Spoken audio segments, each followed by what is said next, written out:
Welcome, gentle souls, to mystic bedtime stories, where the whispers of forgotten civilizations drift softly through the night air, carrying you to realms where history meets dreams. I'm your storyteller for this evening's journey, and tonight we venture far beyond the boundaries of the familiar world, into the heart of ancient Central Asia, where the desert winds still carry secrets from 1,000 years ago. Tonight's tale is unlike any empire you've heard of before.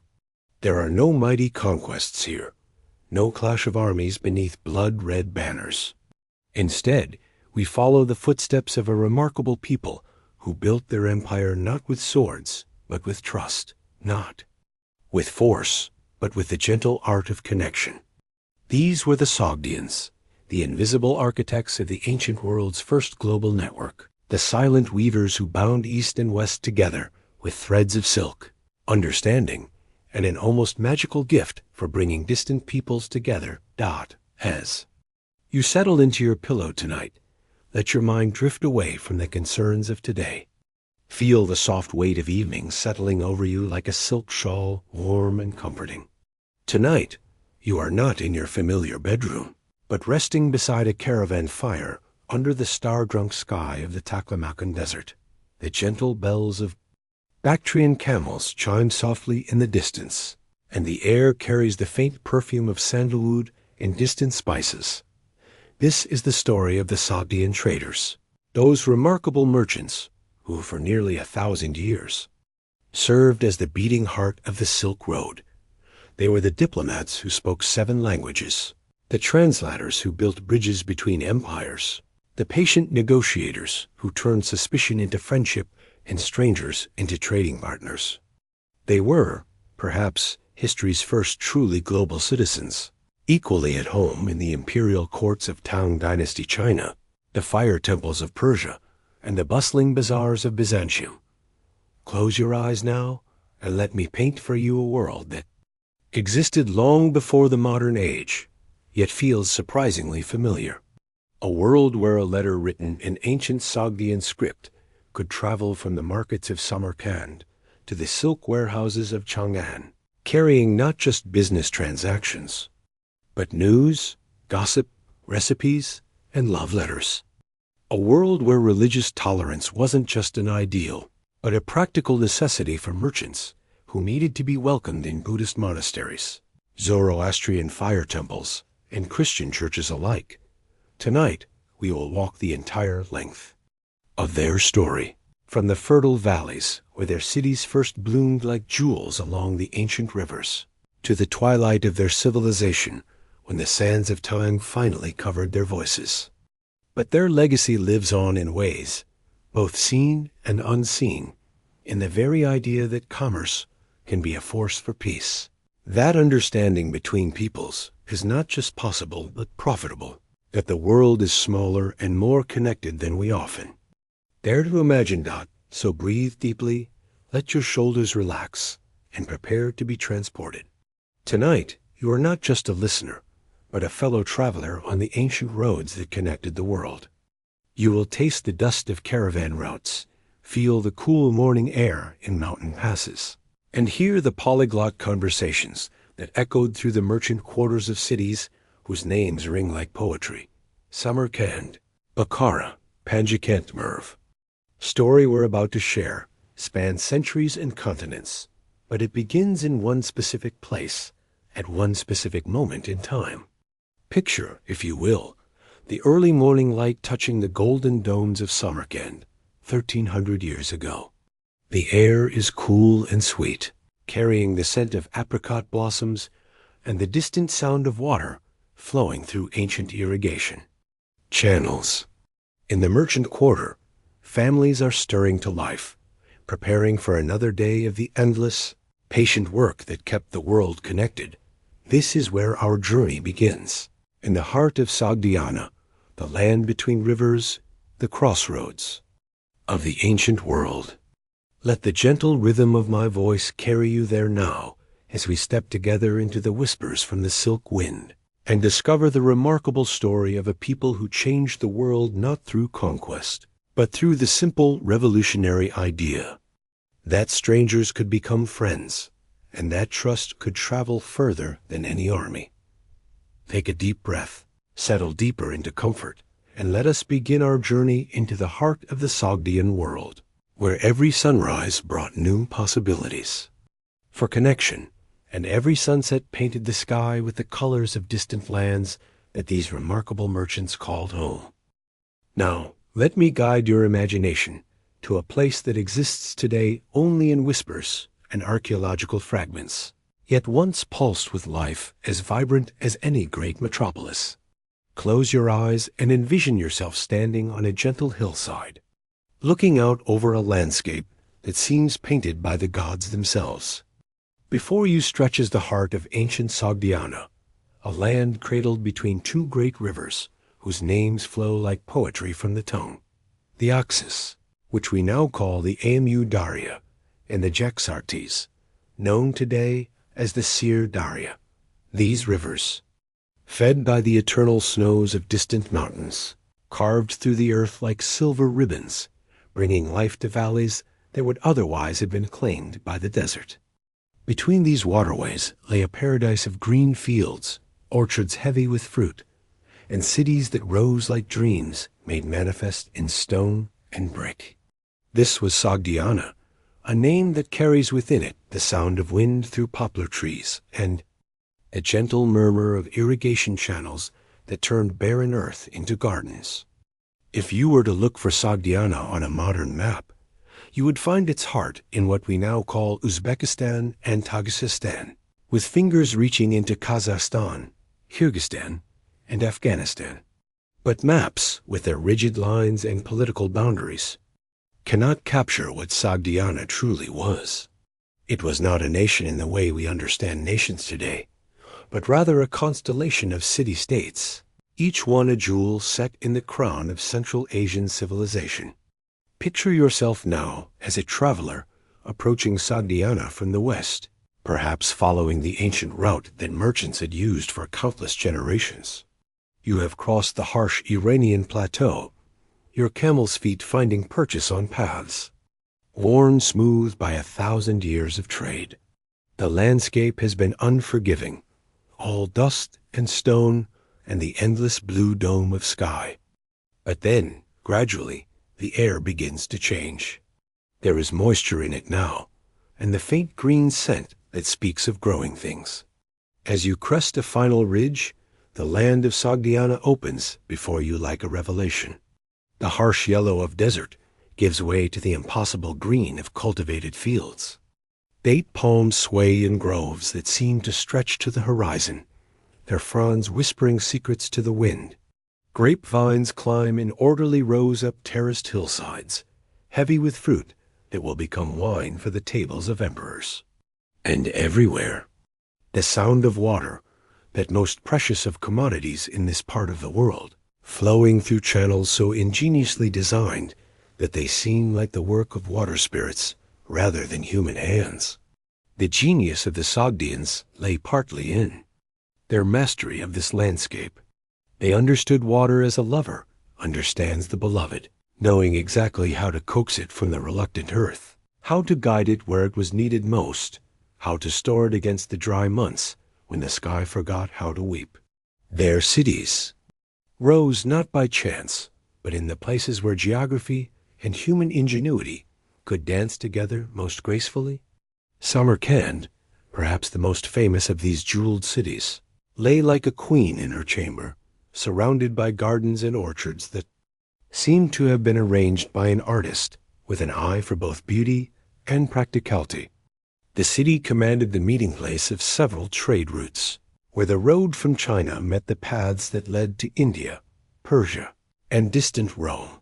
From your imaginary position on the hillside, you might see the golden domes of its temples catching the morning light, the smoke of countless cooking fires rising straight up in the still air, the geometric precision of its streets laid out like a vast chessboard.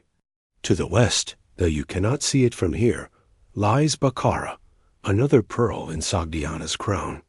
Bukhara the Blessed, they would later call it, a city of scholars and merchants, of libraries and bazaars, where the scent of roses mingles with the aroma of spices from a dozen different lands. Even further west, almost at the edge of the known world, stands the ancient city of Merv, guardian of the western approaches, where Sogdian merchants would meet their Persian counterparts and exchange not just goods, but stories, ideas, and dreams. And there, nestled in a valley that seems designed by nature as a perfect hiding place, is Panjikent, a city that would one day yield up some of the most beautiful wall paintings in all of Central Asian art. But that is a story for later, in our journey. For now, simply let yourself feel the presence of these cities, scattered across the landscape like stars across the night sky, each one connected to the others by roads worn smooth by the passage of countless caravans. The landscape itself tells the story of why the Sogdians became such masterful traders.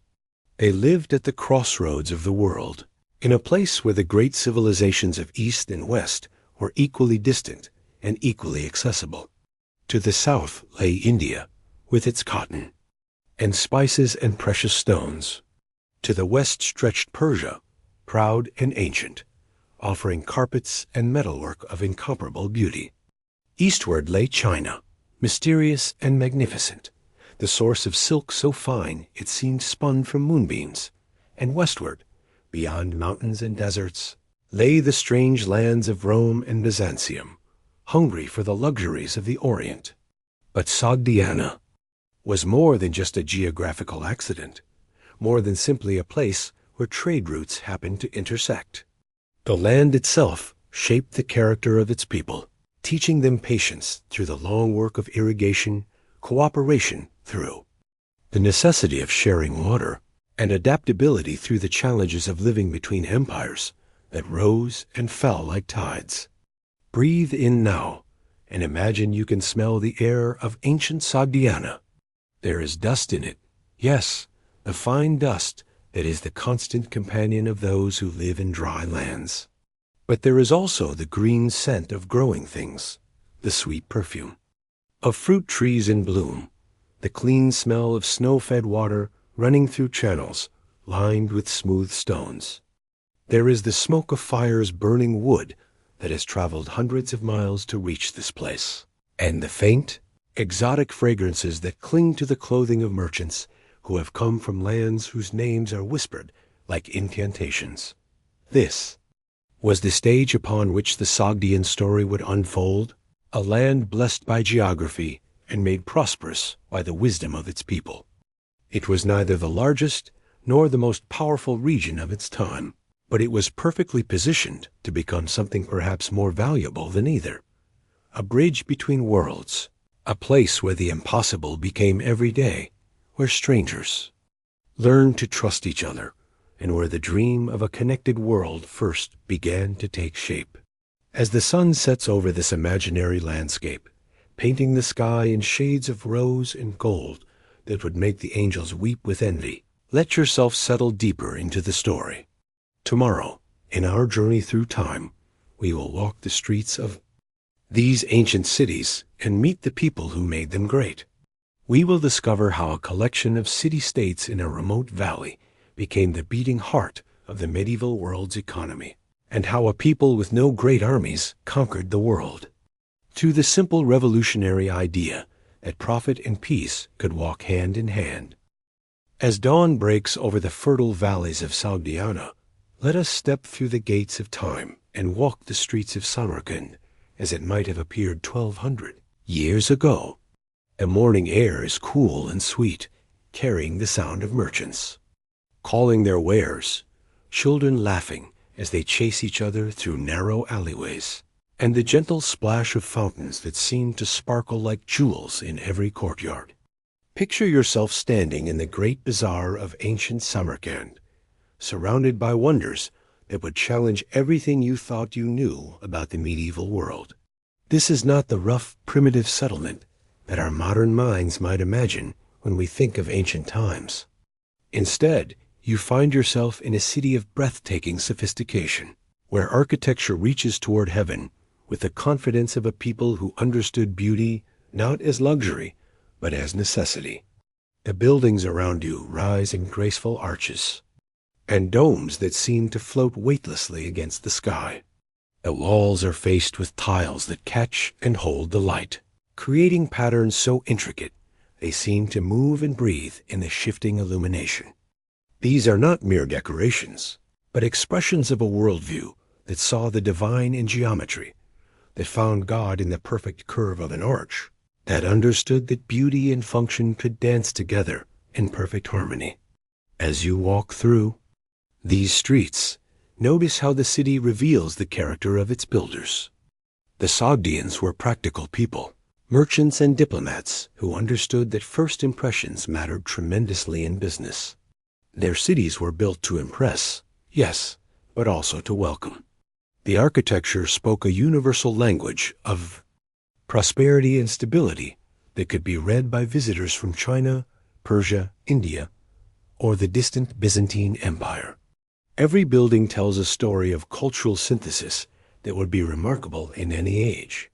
Here, in a single wall, you might see decorative motifs borrowed from Persian fire temples, architectural techniques learned from Greek craftsmen, and artistic themes that echo the Buddhist monasteries of India. The Sogdians were like master chefs of culture, taking the best ingredients from every civilization they encountered and blending them into something entirely new, entirely their own. The streets themselves were marvels of urban planning that would not have been out of place in Rome or Constantinople. They were paved with stones fitted so perfectly that grass could barely find purchase between them, and they were wide enough for the great caravans to pass through, without creating the chaos that might have paralyzed a lesser city. At regular intervals, you would find caravanserais, those wonderful institutions that were part hotel, part warehouse, part community center, where merchants from distant lands could find not just shelter and storage for their goods, but companionship, information, and the kind of warm hospitality that turned business relationships into lifelong friendships. But perhaps the most remarkable feature of Sogdian cities was their diversity. As you continue your imaginary walk through ancient Samarkand, you begin to notice the incredible variety of faces, languages, and customs that coexist here with an ease that seems almost magical. In one quarter of the city, you hear the chanting of Buddhist monks, their voices rising and falling in harmonies that seem to capture the rhythm of the universe itself. A few streets away, the call to prayer echoes from a Zoroastrian fire temple, where sacred flames have burned continuously for generations, tended by priests who understand fire as the purest symbol of divine light. In another district, you discover a community of Nestorian Christians, followers of a faith that traveled the Silk Road almost as successfully as any commodity. Their churches are modest but beautiful, decorated with crosses that incorporate design elements borrowed from local traditions, creating a visual language that speaks of adaptation without abandonment of core beliefs. And scattered throughout the city, you find smaller shrines and temples dedicated to local deities, spirits of place who have watched over these valleys since time immemorial. This religious diversity was not merely tolerated in Sogdian cities. It was actively cultivated. The Sogdians understood something that many civilizations have struggled to grasp. That diversity of belief could be a source of strength rather than weakness, that different perspectives on the divine could enrich rather than threaten the community as a whole. This was not born from abstract philosophical tolerance, but from practical necessity. Merchants who wanted to trade successfully with Buddhist China, Zoroastrian Persia, Christian Byzantium, and Hindu India needed to be able to understand and respect all of these traditions. As the day progresses and you continue to explore this remarkable city, you begin to understand how deeply this cultural sophistication ran. The Sogdians were not merely middlemen who passed goods from one place to another. They were cultural alchemists who transformed everything they touched. There, craftsmen didn't simply copy the artistic styles they encountered. They absorbed them, understood them, and then created something new that was distinctly Sogdian, while remaining comprehensible to visitors from many different lands. In the workshops that line the side streets, you can watch this process happening in real time. Here, a metalworker is creating a silver bowl that incorporates Chinese dragon motifs, Persian geometric patterns, and Greek mythological scenes, all unified by a distinctly Sogdian sense of proportion and balance. There, a textile worker is weaving silk from China into patterns that echo the carpets of Persia, while using dyes that produce colors inspired by the painted manuscripts of India. The Sogdian cities were also centers of learning that rivaled any in the ancient world. Their libraries contained manuscripts in dozens of languages, from Chinese scrolls to Persian codices to Indian palm leaf books. Sogdian scholars were polyglots by necessity, and their linguistic skills made them invaluable as translators, diplomats, and cultural interpreters. In an age when most people never traveled more than a few miles from their birthplace, the educated Sogdians were citizens of the world, equally comfortable discussing philosophy with a Chinese Confucian scholar, theology with a Persian mage, or astronomy with an Indian mathematician. The wealth that flowed through these cities from the endless caravans was not hoarded by a small elite, but circulated through the community in ways that created a remarkably stable and prosperous society. Successful merchants became patrons of the arts, commissioning the wall paintings, sculptures, and architectural projects that made their cities beautiful.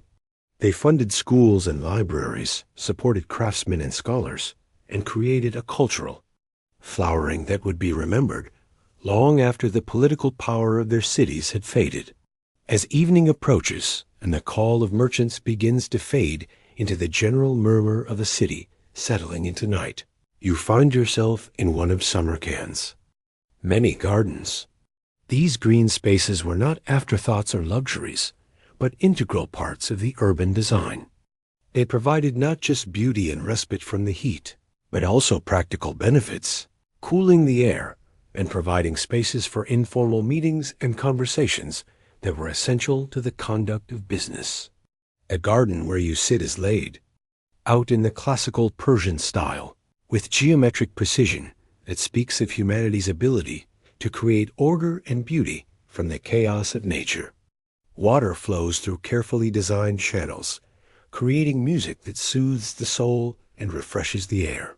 Fruit trees provide shade and sustenance, their branches heavy with peaches, apricots, and pomegranates that taste like concentrated sunshine. The air is perfumed with roses and jasmine, creating an atmosphere so peaceful and perfect that it seems like a preview of paradise itself. From your seat in this garden, you can see the lights beginning to twinkle in the windows of the city around you. Each light represents a family, a story, a small part of the great tapestry of Sogdian civilization. Some of those families are native to this place, their roots reaching back generations into the fertile soil of the valley. Others are newcomers, merchants from distant lands, who have chosen to make Samarkand their home, drawn by its prosperity, its tolerance, and its remarkable ability to make strangers feel welcome. This was the genius of Sogdian urban civilization. It created spaces where diversity was not just tolerated, but celebrated, where different traditions could meet and mingle, and create something new without any of them losing their essential character. It was a preview of what the world might become if we could learn to see our differences not as sources of conflict, but as opportunities for enrichment and growth. As the stars begin to appear in the darkening sky above Samarkand, and the evening breeze carries the scent of jasmine and the distant sound of music from some celebration in the city below, let yourself feel the peace of this moment. Tomorrow, in our continuing journey through Sogdian civilization, we will discover how these remarkable people developed one of the most sophisticated writing systems of the ancient world, and how their mastery of the written word became one of the keys to their commercial and diplomatic success. In the gentle light of dawn, let us enter the scriptorium of ancient Panji Kent, where the soft scratching of reed pens on parchment creates a rhythm as soothing as rain on leaves. Here, in rooms filled with the warm scent of ink and the whispered concentration of scribes, we discover one of the most remarkable achievements of Sogdian civilization.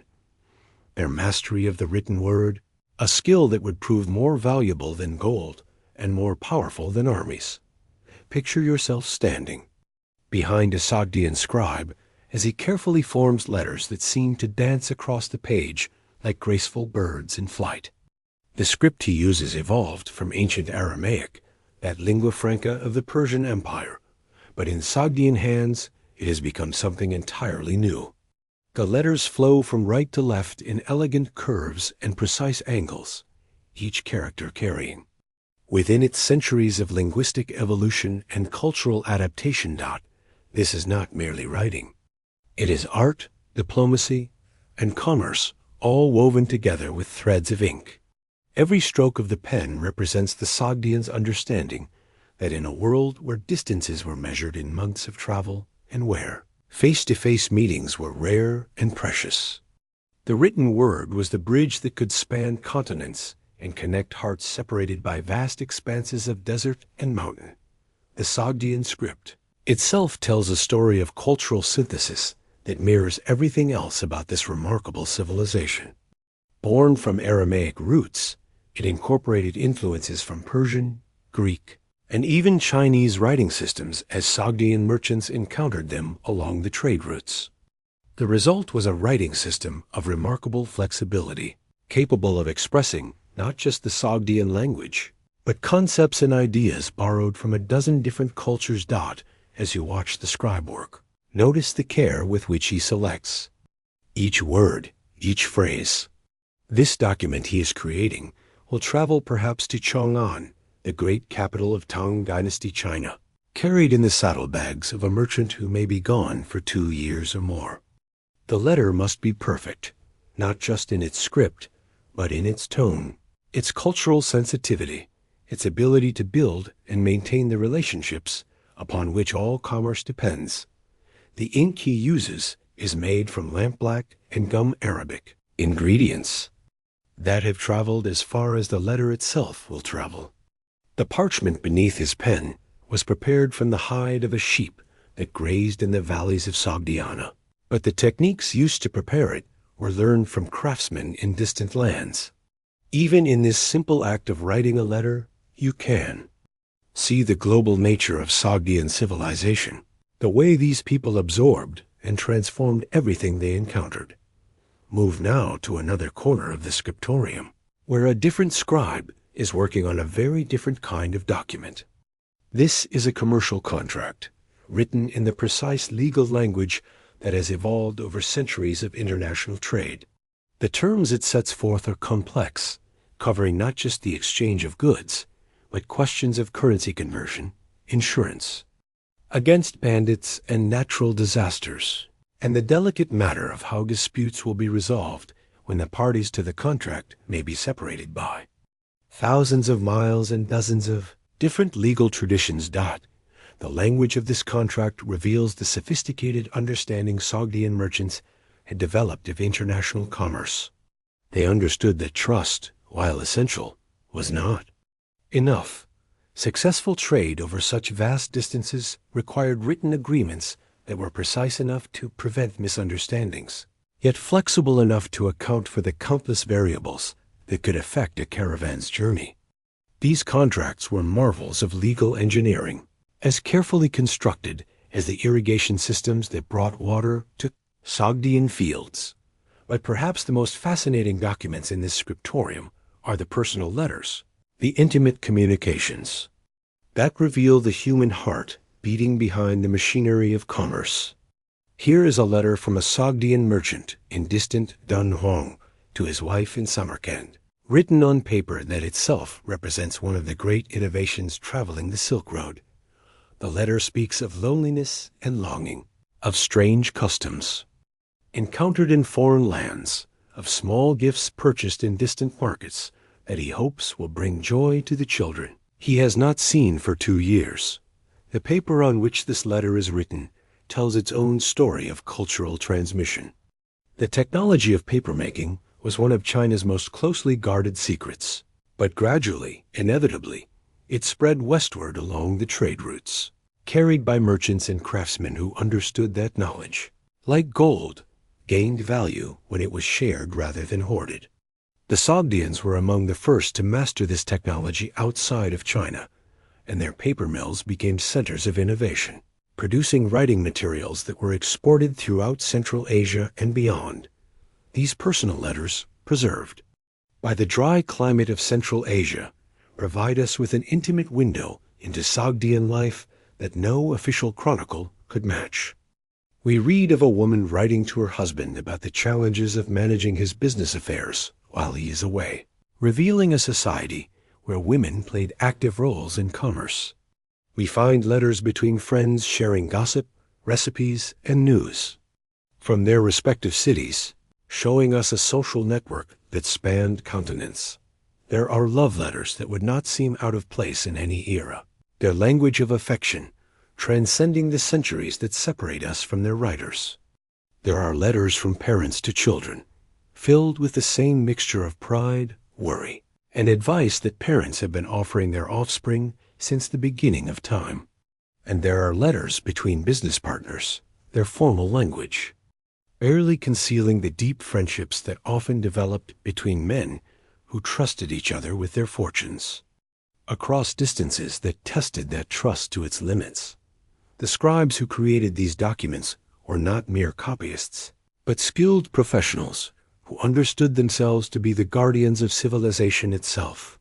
Many of them were polyglots, capable of writing in Sogdian, Persian, Arabic, Chinese, and Sanskrit, adapting their style and approach to match the cultural expectations of their intended readers. They were diplomats with pens, cultural ambassadors who could make a letter from a Sogdian merchant acceptable to a Chinese official, or help a Persian nobleman communicate effectively with a Byzantine trader. In one corner of the scriptorium, you notice an elderly scribe working on what appears to be a translation. He has before him a Buddhist text written in Sanskrit, and he is carefully rendering it into Sogdian script, occasionally pausing to consult with a monk who sits beside him, helping to ensure that the religious concepts are conveyed accurately. This is how ideas traveled along the Silk Road, not just as abstract concepts, but through the patient, careful work of translators who understood that wisdom, like silk, became more valuable when it was shared. The monastery libraries of Sogdiana contained some of the most diverse collections of texts in the ancient world.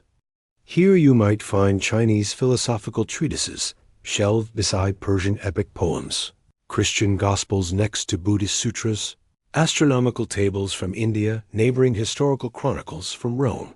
The Sogdians understood that knowledge was the most precious cargo of all, and they collected and preserved texts with the same careful attention they devoted to silk and spices. As the afternoon light slants through the windows of the scriptorium, illuminating motes of dust that dance like tiny spirits in the golden air, you begin to understand the true power of Sogdian literacy.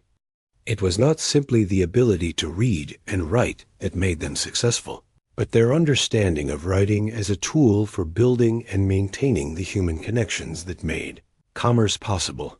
Every letter that left a Sogdian city carried with it not just information, but a piece of the writer's soul, a gesture of trust extended across impossible distances to someone who might be a stranger, but who, through the magic of the written word, could become a friend, a partner, a vital link in the great chain of human connection that bound the ancient world together. In an age when most people lived and died within a few miles of their birthplace, the Sogdians created a postal system that spanned continents. Their letters flew like homing pigeons across deserts and mountains, carrying news, gossip, business intelligence, and simple human affection from the cities of Central Asia to the furthest reaches of the known world. As evening shadows lengthen across the scriptorium and the scribes begin to clean their pens and cap their ink wells, take a moment to marvel at what you have witnessed. In this quiet room, far from the clash of armies and the rise and fall of empires, a real work of civilization has been taking place. Word by word, letter by letter, the Sogdians have been weaving the world together with threads of understanding, creating bonds between peoples that would prove stronger than conquest and more enduring than political power. Tonight, as you rest, let your mind dwell on the power of the written word to bridge distances not just of space, but of culture, language, and belief. Tomorrow, we will follow those carefully crafted letters out of the scriptorium and on to the great trade routes themselves, where we will discover how Sogdian merchants used their mastery of communication to become the indispensable middlemen of the ancient world's greatest commercial network. Dawn breaks now over the great caravan staging ground outside Samarkand, and the air fills with the music of departure, the deep, rumbling complaints of Bactrian camels being loaded with precious cargo, the jingle of harness bells that will sing across 1,000 miles of desert, and the multilingual chatter of merchants making final preparations for journeys that will carry them to the edges of the known world. Let yourself become one of these travelers, standing beside a caravan that stretches so far you cannot see its end. The morning air is cool and sweet, but you know that by midday the sun will be a merciless presence overhead, and by evening the desert cold will creep into your bones. Yet there is an electric anticipation in the air, the excitement that comes with the beginning of a great adventure, the promise of profits and discoveries that await in distant lands. The caravan master, a weathered Sogdian whose face tells the story of countless journeys, walks slowly along the line of loaded animals, checking each load with the practiced eye of a man whose life depends on getting these details right.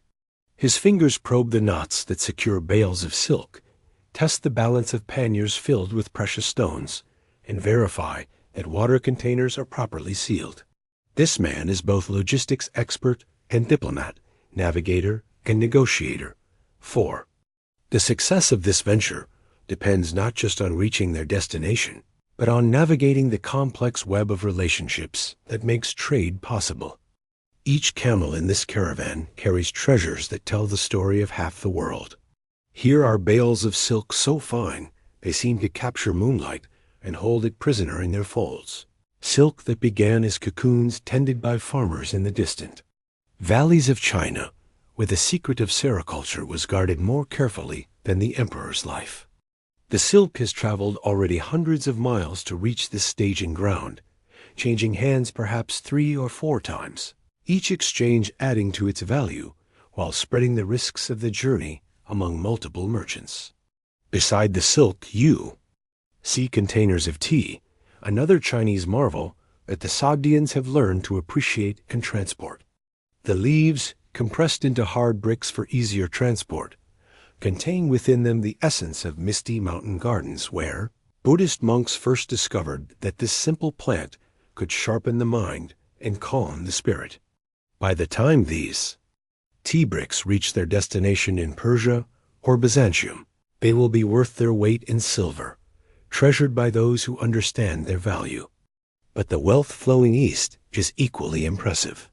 Here are saddlebags filled with lapis lazuli, that blue stone so pure it seems to hold fragments of the sky itself, mined from the mountains of what we now call Afghanistan by men who risk their lives to bring beauty into the world. There are containers of precious coral from the Mediterranean, where divers plunge to impossible depths to harvest these treasures of the sea. Amber from the distant Baltic carries within its golden depths the perfectly preserved forms of ancient insects, creating jewelry that seems to capture time itself. The spices alone represent a fortune that could ransom kingdoms. Here is saffron from Persia, more valuable than gold, each thread representing the patient work of farmers who must harvest the delicate stigmas from thousands of crocus flowers at precisely the right moment of dawn. There are bags of pepper from India, the black gold that Roman gourmets prize above almost any other luxury, and cardamom pods that fill the air with their sweet, complex fragrance even through their sealed containers. But perhaps the most remarkable Cargo is less tangible than silk or spices. In the minds of these Sogdian merchants travels a vast database of knowledge that no library could contain. They carry information about exchange rates in distant cities, knowledge of seasonal weather patterns that could mean the difference between profit and disaster, understanding of local customs and taboos that could make the difference between welcome and banishment. Each merchant is a walking encyclopedia of human nature, able to recognize at a glance whether a potential customer is genuinely interested or merely curious, whether a local official can be trusted or needs to be approached with special care, whether a particular route is safe this season or has been made dangerous by bandits, political unrest, or natural disasters. This knowledge, accumulated over generations and shared within the tight-knit networks of Sogdian trading families, is more valuable than any physical cargo. As the caravan finally begins to move, settling into the rhythm that will carry it across continents, notice how naturally the Sogdians take their place as the coordinators of this vast enterprise. They are not necessarily the wealthiest investors or the owners of the most valuable goods, but they are the ones who understand how to make the whole system work.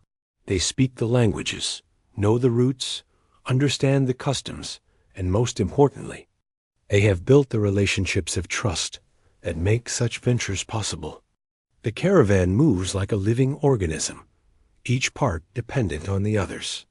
Chinese silk merchants travel alongside Persian carpet dealers.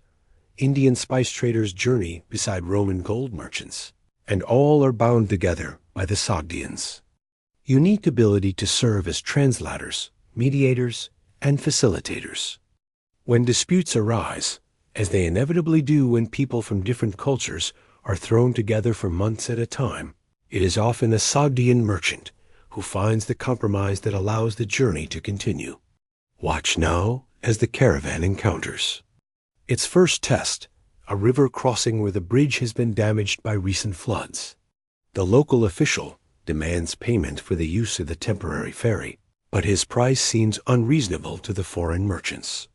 Tempers begin to rise, voices are raised in half a dozen languages, and the entire venture threatens to collapse before it has barely begun. But here steps forward a Sogdian merchant, his manner respectful but confident. He greets the official in the local language, inquiring about his health and his family with genuine interest. He produces a small gift, nothing too valuable as to seem like a bribe, but beautiful enough to show respect. He listens carefully to the official's concerns, acknowledging the genuine problems caused by the flood damage, and then suggests a solution that allows the official to maintain his dignity while reducing the fee to something the merchants can accept.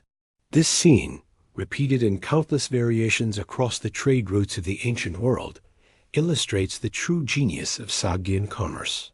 They understood that trade was not simply about moving goods from one place to another, but about building and maintaining the human relationships that made such movement possible. They were diplomats as much as merchants, psychologists as much as accountants. As the days pass and the caravan makes its steady progress across the landscape, you begin to understand the incredible complexity of what these merchants have accomplished. They have created, without government backing or military force, a commercial network that spans from the Pacific Ocean to the Atlantic, from the frozen steppes of Siberia to the burning deserts of Arabia. They have established supply chains that function reliably across distances that would challenge modern logistics. And they have done it all through the simple but revolutionary principle that mutual benefit creates stronger bonds than conquest. The caravanserais, where the merchants rest each night, are monuments to this achievement. These remarkable institutions, part hotel, part warehouse, part community center, have been built and maintained by the accumulated wealth of generations of traders. They stand like islands of civilization in the vast expanses of desert and steppe, offering not just shelter and security, but information, companionship, and the countless small services that make long-distance trade possible. In the evening, As the caravan settles into one of these caravanserais, you witness the true magic of Sogdian commerce. Around cooking fires that burn with wood, carried hundreds of miles for this purpose, merchants from a dozen different lands share meals, stories, and information. A Chinese silk dealer learns about new markets in Byzantium from a Syrian trader. A Persian carpet merchant discovers that certain colors are particularly prized in India this season. An Arab spice trader shares news of political changes that might affect trade routes in the coming year. The Sogdians move easily through these conversations, translating not just languages, but concepts, helping a Buddhist merchant understand the fasting practices of his Muslim colleagues, explaining to a Christian trader the significance of certain Hindu festivals that might affect market conditions. They are the human glue that holds this diverse community together, the interpreters who make understanding possible across vast gaps of culture and belief. As the fire burns down and the merchants prepare for sleep under a canopy of stars that have watched over these routes since time immemorial, reflect on the magnitude of what you have witnessed. These men, armed with nothing more than their knowledge, their languages, and their ability to understand human nature, have created something that the greatest empires of their time could not match, a truly global economy based on mutual benefit. Rather than domination, the Sogdian merchants sleep tonight, secure in the knowledge that tomorrow will bring them closer to destinations where their goods will be welcomed, where their skills will be valued, and where they will once again work their quiet magic of turning strangers into partners, foreigners into friends, and the vast, diverse world into a single interconnected community of trade. Tomorrow, as our journey continues, we will discover how these remarkable merchants became not just traders, but diplomats and cultural ambassadors, serving as the vital links between the great empires of their time, building bridges not just of commerce, but of understanding between civilizations that might otherwise have remained forever foreign to each other. As morning mist rises from the waters of the Wei River, we find ourselves approaching the magnificent gates of Chang'an, the great capital of Tang Dynasty China, perhaps the most cosmopolitan city the world has ever known. Here, in the early hours of dawn, when the air still carries the coolness of night, we witness a scene that perfectly captures the unique role Sogdian merchants played in the ancient world's most complex diplomatic dance. Picture yourself standing beside a Sogdian interpreter named Kang Sengui as he prepares to enter the imperial palace. His silk robes are perfectly tailored in the Chinese style, yet subtle details of embroidery and ornament mark him unmistakably as a man of Central Asian origin. In his hands, he carries documents written in 3 different scripts, correspondence that will help determine the fate of kingdoms and the flow of trade across half the known world. This morning, Kang Sengui will serve as interpreter in negotiations between a Chinese imperial minister and an embassy from the distant Sassanid Empire of Persia. The matters they will discuss are complex beyond imagining. Trade agreements that will affect the price of silk in Rome, territorial disputes that could close or open vital mountain passes, religious questions that might determine whether Buddhist monks or Zoroastrian priests will be welcomed in certain cities. The Chinese official trusts Kang Sengui not merely because of his linguistic abilities, though those are formidable. He speaks Chinese like a native, Persian like a prince, Arabic like a scholar, and half a dozen other languages with varying degrees of fluency. But more importantly, he understands the subtle cultural currents that flow beneath the surface of international diplomacy. He knows which gestures might give offense, which gifts will be most appreciated, which phrases will smooth over potential misunderstandings before they can blossom into conflicts. The Persian envoys, for their part, are equally comfortable with Kang Sengui's presence. They have worked with Sogdian interpreters before, and they know that these remarkable men possess something even more valuable than linguistic skill: absolute discretion. A Sogdian interpreter's reputation depends entirely on his ability to maintain confidentiality, to serve all parties fairly, and to find solutions that allow everyone to preserve their dignity while achieving their essential goals. As the negotiations begin in the elegantly appointed reception hall, notice how skillfully Kang Sande navigates the treacherous currents of imperial protocol. When the Chinese minister makes a statement that could be interpreted as condescending, Kang Senji renders it into Persian in a way that preserves the essential meaning while softening the tone. When the Persian ambassador responds with language that might seem overly flowery to Chinese ears, the interpreter finds Chinese phrases that convey the proper respect without sounding obsequious. This is translation as high art, requiring not just knowledge of languages, but deep understanding of cultural psychology.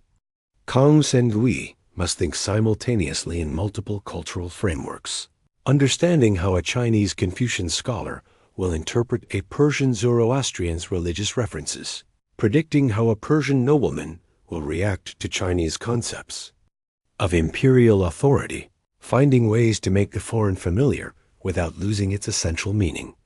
But the morning's negotiations are only one small part of Kang Senghui's work.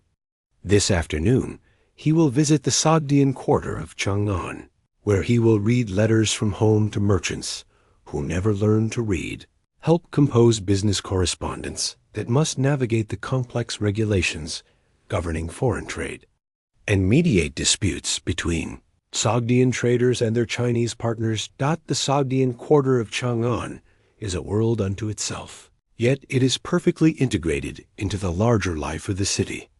Here, in houses built in Central Asian style but decorated with Chinese elements, live families who may not have seen their ancestral homeland for 3 generations, yet who maintain their identity through language, custom, and the endless network of relationships that connect Sogdians across the known world.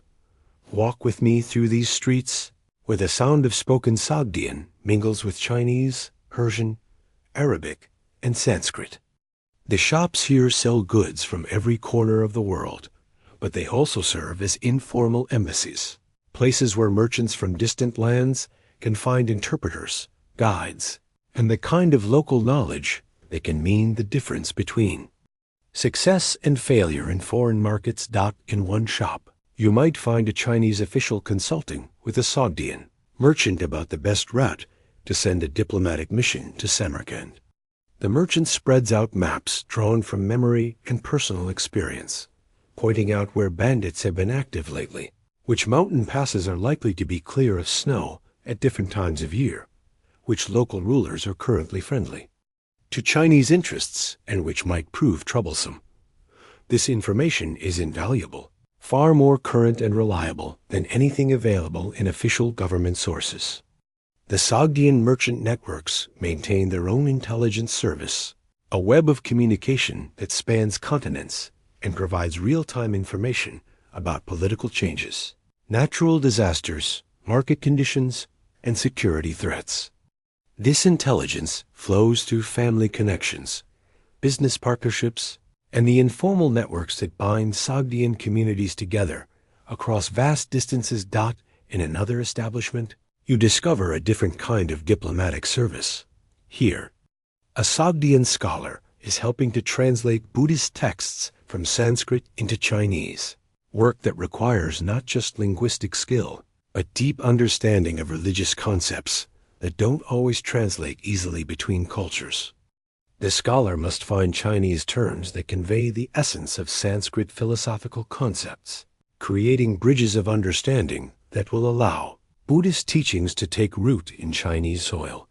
This work of cultural translation extends far beyond religious texts. Sogdian scholars and merchants serve as intermediaries in the exchange of scientific knowledge, artistic techniques, and philosophical ideas. They help Chinese alchemists understand Persian theories about the nature of matter, assist Persian astronomers in learning Chinese methods of celestial observation, and enable Indian mathematicians to share their discoveries with scholars in Byzantium. As evening approaches, and you continue to explore this remarkable community, you begin to understand that the Sogdians have created something unprecedented in human history, a truly international diplomatic corps that serves not any single empire, but the cause of understanding itself. They are citizens of the world in the truest sense, equally at home in the imperial palaces of China, the fire temples of Persia, and the trading houses of Rome. Their success in this role comes partly from their position between empires, their lack of imperial ambitions of their own.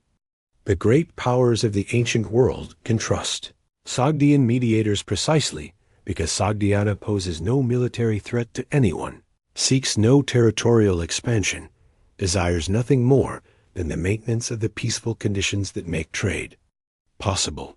But their success also comes from something deeper, a cultural genius for understanding how different peoples think and feel, how to build trust across vast gaps of language and custom, how to find the common ground that exists beneath even the most seemingly irreconcilable differences. They understand that every culture has its own internal logic, its own wisdom, its own valid way of understanding the world, and they have developed the rare ability to think within multiple cultural frameworks simultaneously.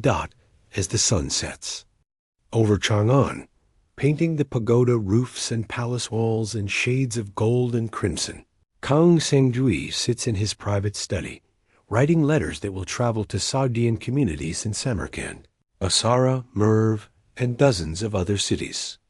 These letters carry more than personal news. They contain intelligence about Chinese policy changes, information about new trade opportunities, warnings about potential difficulties, and the countless small details that keep the great network functioning smoothly. In these letters, written in the elegant Sogdian script that flows like water across the page, you can see the real secret of Sogdian success.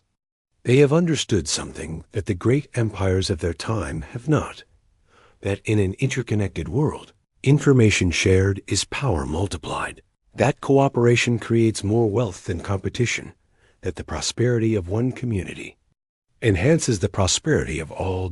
Tonight, as Kang Sengjui seals his letters with wax that bears the distinctive mark of his family, similar scenes are playing out in Sogdian communities from the Atlantic to the Pacific.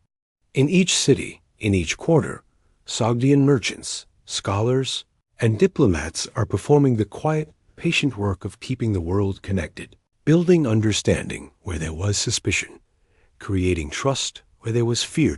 As you drift toward sleep in this ancient Chinese capital, surrounded by the gentle sounds of a city settling into night, let your mind rest on the remarkable achievement you have witnessed.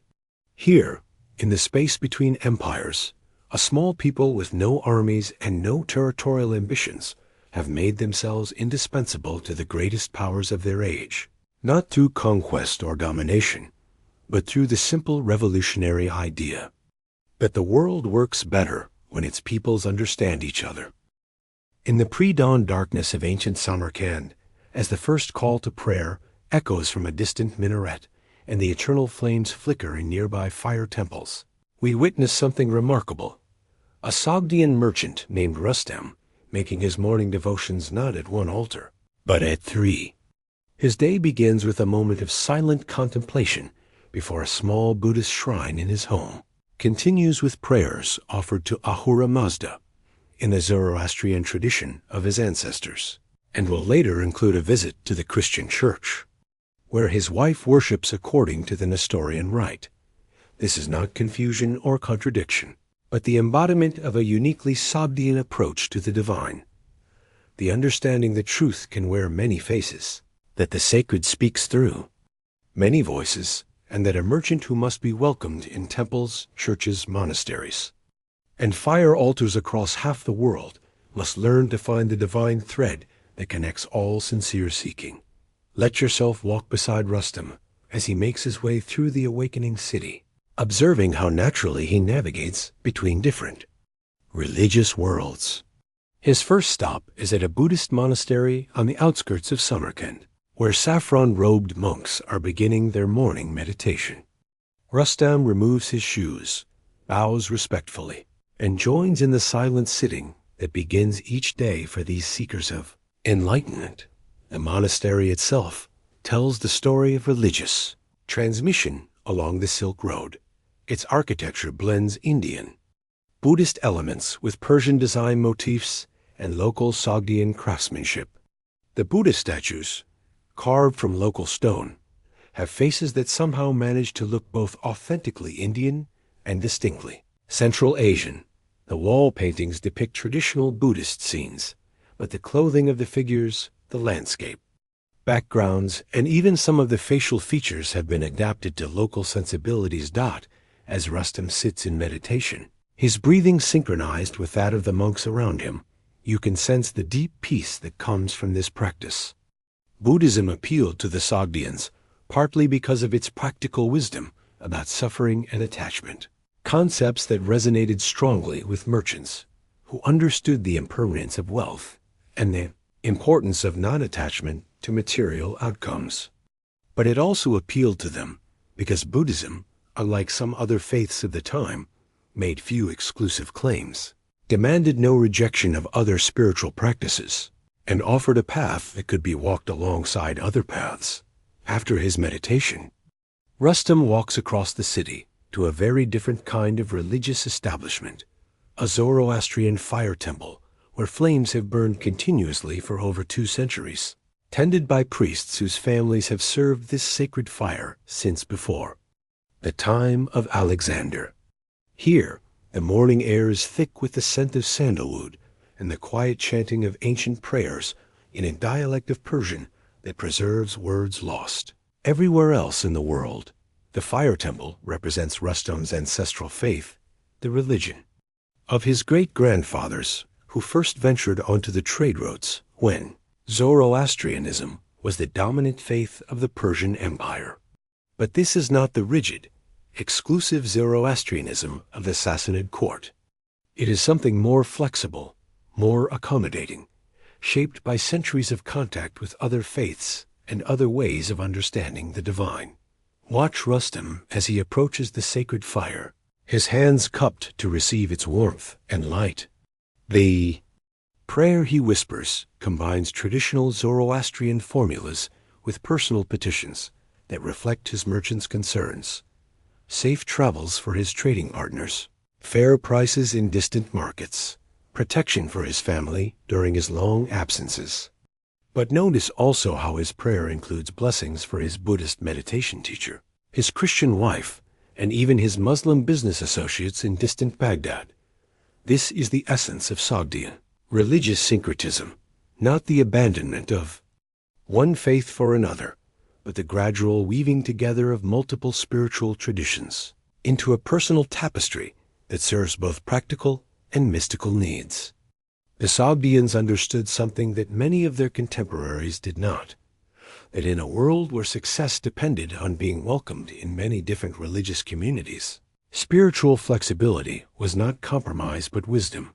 From the fire temple, Rustam's path leads to perhaps the most remarkable religious site in Samarkand, a Nestorian Christian church that serves the substantial Christian community in the city. Nestorianism, with its emphasis on Christ's dual nature and its relatively less hierarchical structure, had found fertile ground among the Sogdians, who appreciated its theological sophistication and its compatibility with other forms of religious seeking. The church building itself is a marvel of architectural synthesis. Its basic plan follows Christian tradition, but its decorative elements incorporate Sogdian, Persian, and even Chinese motifs. The crosses that ornament its walls are intertwined with vine patterns that echo Zoroastrian art, while the ceiling paintings include elements that would not be out of place in a Buddhist temple. This is not confusion, but conscious integration. The visual expression of a community that has learned to find the sacred in multiple traditions. Inside the church, Rustam finds his wife Anna preparing for the morning service. Anna comes from a family of Syrian Christians who have lived in Samarkand for 3 generations, and her presence here illustrates another dimension of Sogdian religious tolerance, their acceptance of religiously mixed marriages, and their ability to create households where different faiths could coexist harmoniously. The morning service itself reflects this spirit of accommodation. While the liturgy follows traditional Nestorian forms, the prayers include petitions that would resonate with believers of many faiths, requests for peace, prosperity, safe travels, and the welfare of all peoples. The hymns, sung in Sogdian rather than Syriac, incorporate musical elements from various traditions, creating a sound that is both distinctly Christian and unmistakably Central Asian.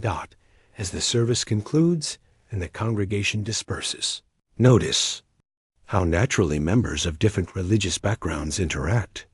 Buddhist merchants exchange pleasantries with Zoroastrian traders, while Christian craftsmen discuss business with Muslim colleagues who have attended out of respect for their partner's faith. This is not mere tolerance, but genuine mutual appreciation, the fruit of generations of living and working together in a spirit of openness. But perhaps the most remarkable expression of Sogdian religious syncretism can be found in the realm of Manichaeism, a fascinating faith founded by the prophet Mani, which explicitly sought to synthesize elements from Christianity, Buddhism, and Zoroastrianism. The Sogdians became some of the most effective missionaries of this syncretic religion, carrying its message along the trade routes and establishing Manichaean communities from the young Mediterranean to the Pacific. In a quiet suburb of Samarkand, you can visit a Manichaean community where the evening gathering is just beginning. The worship space is simple but beautiful, decorated with paintings that tell the cosmic story of light and darkness that lies at the heart of Manichaean theology. The congregation includes merchants, craftsmen, scholars, and farmers, people drawn together not by ethnic or cultural background, but by their shared attraction to a faith that promised to unite all previous revelations into a single, comprehensive understanding of divine truth. The Manichaean service begins with readings from texts that show clear influences from all the major religious traditions of the Silk Road. There are passages that echo the ethical teachings of Buddhism, prayers that invoke the cosmic dualism of Zoroastrianism, and hymns that reflect the redemptive themes of Christianity. Yet somehow these disparate elements are woven together into a coherent whole, a religious vision that speaks to the Sogdian genius for synthesis and integration. As the evening deepens and the service continues, you begin to understand why Manichaeism appealed so strongly to the Sogdians. It was, in many ways, the perfect religion for a people whose lives were spent traveling between different cultural and religious worlds. It offered a framework that could accommodate multiple spiritual traditions while maintaining its own distinctive identity, much as the Sogdians themselves maintained their cultural identity while adapting to countless different social environments. But the Sogdian contribution to religious history was not limited to their personal practice of syncretism. They were also instrumental in the transmission of religious ideas along the trade routes, serving as the human bridges that allowed Buddhism to reach China, Christianity to penetrate Central Asia, and Manichaeism to spread from Persia to the Pacific. Sogdian missionaries, merchants, and translators played crucial roles in adapting religious texts and concepts for new audiences. They translated Sanskrit Buddhist sutras into Chinese, rendered Christian Gospels into Sogdian and other Central Asian languages, and helped Manichaean teachings find expression in forms that could be understood by peoples with very different cultural backgrounds. As the night settles over Samarkand and the various religious communities of the city complete their evening observances, take a moment to reflect on the remarkable spiritual landscape you have witnessed. Here, in this single city, representatives of half a dozen major religious traditions live and worship side by side, not merely tolerating each other, but actively learning from each other, creating new forms of spiritual expression that honor both their distinct traditions and their shared humanity. This is perhaps the most profound lesson of Sogdian civilization, their demonstration that religious diversity need not lead to conflict, that different paths to the divine can coexist. and even enrich each other, and that the deepest spiritual truths often emerge not from isolation, but from the patient work of building bridges between different ways of understanding the sacred. Tonight, as you prepare for sleep in this ancient city where the call to prayer mingles with the chanting of monks and the hymns of Christian congregations, let your mind rest on this vision of religious harmony. Tomorrow, we will explore how the Sogdians carried this spirit of tolerance and adaptation with them as they established communities across the known world, creating a diaspora that had no borders and recognized no boundaries save those of human understanding and compassion. The merchant families of Sogdiana possessed something far more valuable than gold or silk. They carried with them an invisible currency that could not be stolen by bandits or confiscated by emperors. They carried home that picture, if you will, a young Sogdian man named Bunyat, standing at the edge of the great city of Chang'an in the year 750. The morning mist rises from the Wei River as he adjusts the familiar weight of his merchant's sash, the same deep blue fabric his grandfather wore when he first walked these very streets 40 years before.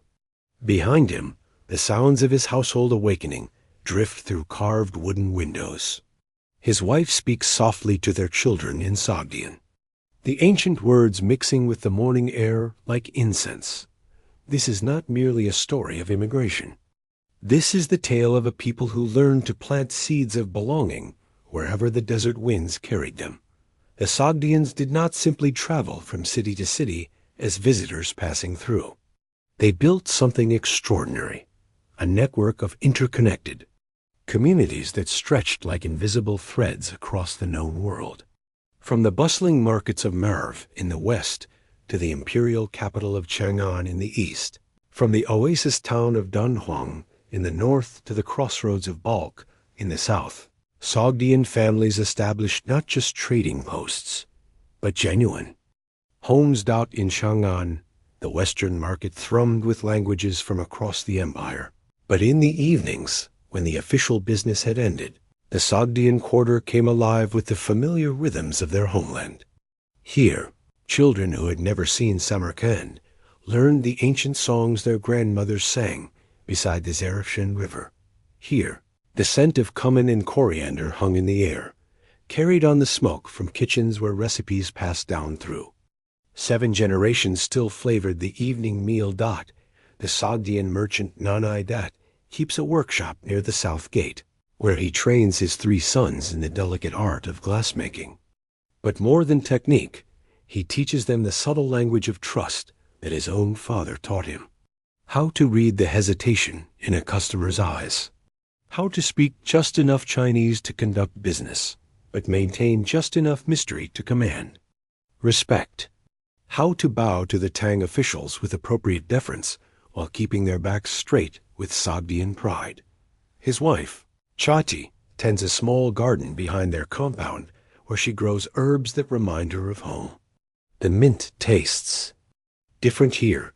The soil holds the water differently, but she has learned to coax familiar flavors from this foreign earth. On feast days, she joins the other Sogdian women to prepare traditional dishes, their hands moving in ancient rhythms as they knead dough and grind spices, speaking in their mother tongue of children's marriages, business prospects, and news. From the homeland carried by the latest caravan, these communities were bound by something deeper than shared business interests. They were held together by what the Sogdians called the long conversation, an ongoing dialogue that stretched across continents and generations. A merchant in Dunhuang would send word to his cousin in Merv about the quality of this year's silk harvest. A grandmother in Panjikent would dispatch detailed instructions about a grandson's education to his parents in Balkh. News traveled along these family networks faster than imperial couriers, carried by trusted voices who knew which stories mattered. To which families in the city of Merv, where the desert meets the fertile valley of the Murgab River. The Sogdian quarter sits like a jewel within the larger Persian settlement. Here lives Vakshuver, a woman whose own story illuminates the quiet strength that held these communities together. She arrived in Merv 30 years ago as a young bride, following her husband from Bukhara. Now, her hair silver beneath her silk headscarf, she has become the unofficial keeper of the community's memory. Every seventh day, the Sogdian families gather in her courtyard for what they call the sharing of shadows. This is not a religious ceremony, though it has the weight of ritual. It is simply the time when stories are told, grievances aired, and the invisible threads that bind the community are rewoven. Vakshuver listens as young merchants describe their travels, noting which routes are safe, which officials can be trusted, which cities welcome foreign traders with open arms, and which require careful navigation. But her true gift lies in her ability to remember connections. When a young trader mentions difficulties with a Persian supplier, she recalls that his great-uncle in Samarkand once had business dealings with that same family. She suggests a letter, an introduction, a gift of Sogdian carpets to smooth over old misunderstandings. Through her patient memory, she maintains the intricate web of relationships that makes Sogdian commerce possible. The children of these distant communities grew up inhabiting multiple worlds simultaneously. In the morning, they might practice Chinese calligraphy under the stern eye of a Confucian tutor. In the afternoon, they learned arithmetic using Sogdian notation while calculating the profits on a shipment of precious stones. In the evening, they listened to Persian poetry recited by visiting scholars, and before sleep, their grandmothers would whisper to them the old Sogdian stories of the fire spirits who danced in the mountains of home. These children became the living bridges between cultures. They moved effortlessly between languages, translating not just words, but entire ways of thinking. A Sogdian boy raised in Chang'an could explain Chinese bureaucratic procedures to Persian visitors while helping his Arab friends understand the subtleties of Central Asian horse breeding. This linguistic flexibility was their inheritance, more valuable than any material legacy. The women of these communities played roles that history has often overlooked, but which were essential to the Sogdian success. While their husbands traveled a caravan routes for months at a time, the women maintained the households, managed local investments, and preserved the cultural knowledge that kept the communities coherent. They arranged marriages between families separated by thousands of miles, ensuring that the network of relationships remained strong across generations. Rakshan, living in the desert town of Dunhuang, corresponds regularly with her sister Mirak in distant Ctesiphon. Their letters, written on precious paper and carried by trusted messengers, contain more than family news. They share information about textile fashions, about which Byzantine merchants pay promptly and which require careful contracts, about the changing political situation in various cities.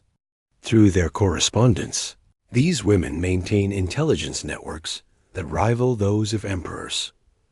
When Rakshan's eldest son comes of age, she does not simply arrange his marriage with a local family. Instead, she consults with relatives across the Sogdian world, seeking a bride whose family connections will strengthen their trading network while honoring the ancient customs. The wedding becomes a gathering point for merchants from across the Silk Road, a celebration that reinforces the bonds holding their scattered people together. The Sogdian communities developed their own unique rhythm of life, synchronized across vast distances. Spring brought the arrival of the first caravans, carrying not just goods but news, letters, and sometimes family members who had spent the winter in distant cities. Summer was the season of intense trade, when the mountain passes cleared and the desert routes became passable. Autumn brought the careful preparation for winter separation, when communities would once again be cut off from each other by snow and storm. During these winter months, the communities turned inward, nurturing the cultural knowledge that defined their identity. In Chang'an, Sogdian scholars would gather to copy manuscripts, preserving literature and religious texts in their ancient script. In Merv, craftsmen would spend the long evenings teaching young apprentices the techniques that had been perfected.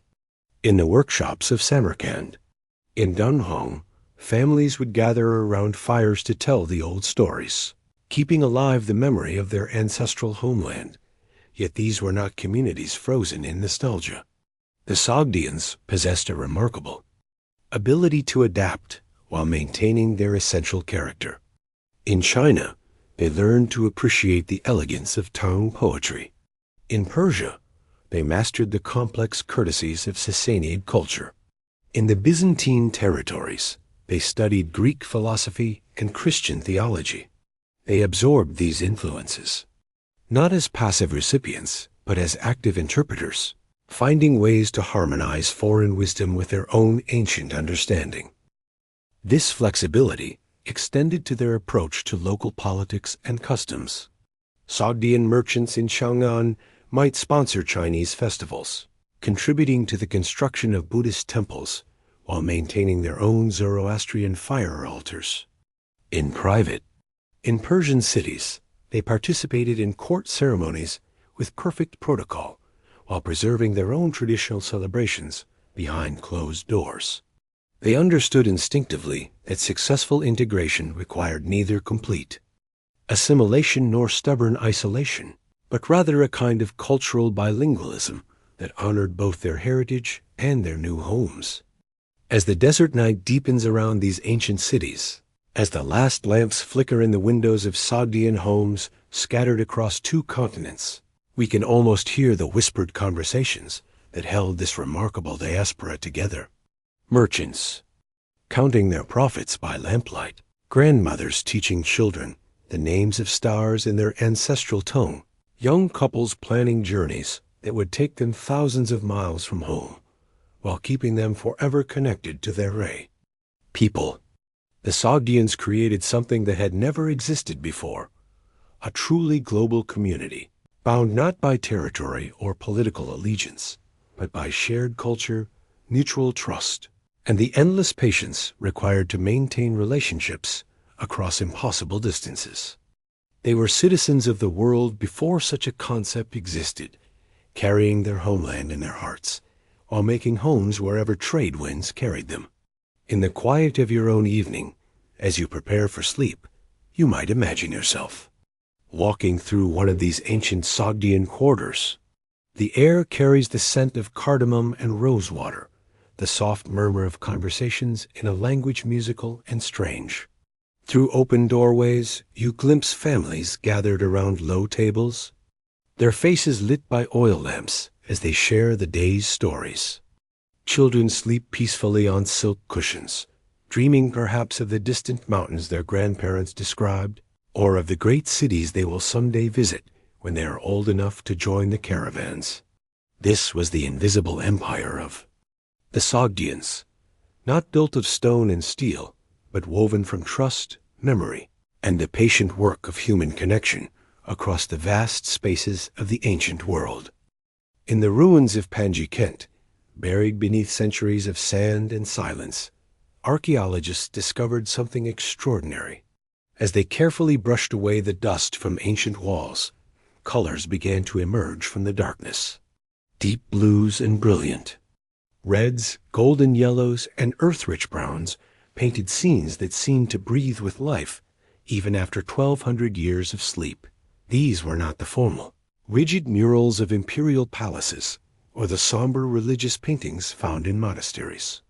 These were celebrations of life itself, captured in pigment and plaster by artists who understood that beauty was not a luxury, but a necessity of the human spirit.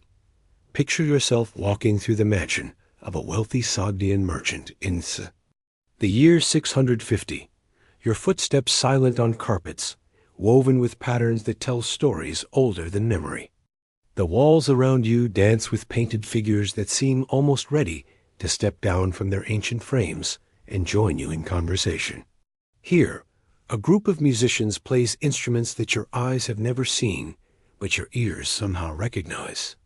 There, a procession of nobles rides magnificent horses whose flowing manes seem to move in an unfelt breeze. The Sogdian artists who created these masterpieces were not mere decorators, following the commands of their patrons. They were visual storytellers, weaving together influences from across the known world into something entirely their own. In a single painted scene, you might find Persian courtly elegance combined with Chinese artistic techniques, Indian mythological figures sharing space with Greek philosophical concepts, all rendered in a distinctly Sogdian style that celebrated life's pleasures with unashamed joy. In one of the most famous murals, discovered in what archaeologists call the Hall of Ambassadors, we see a great feast in progress.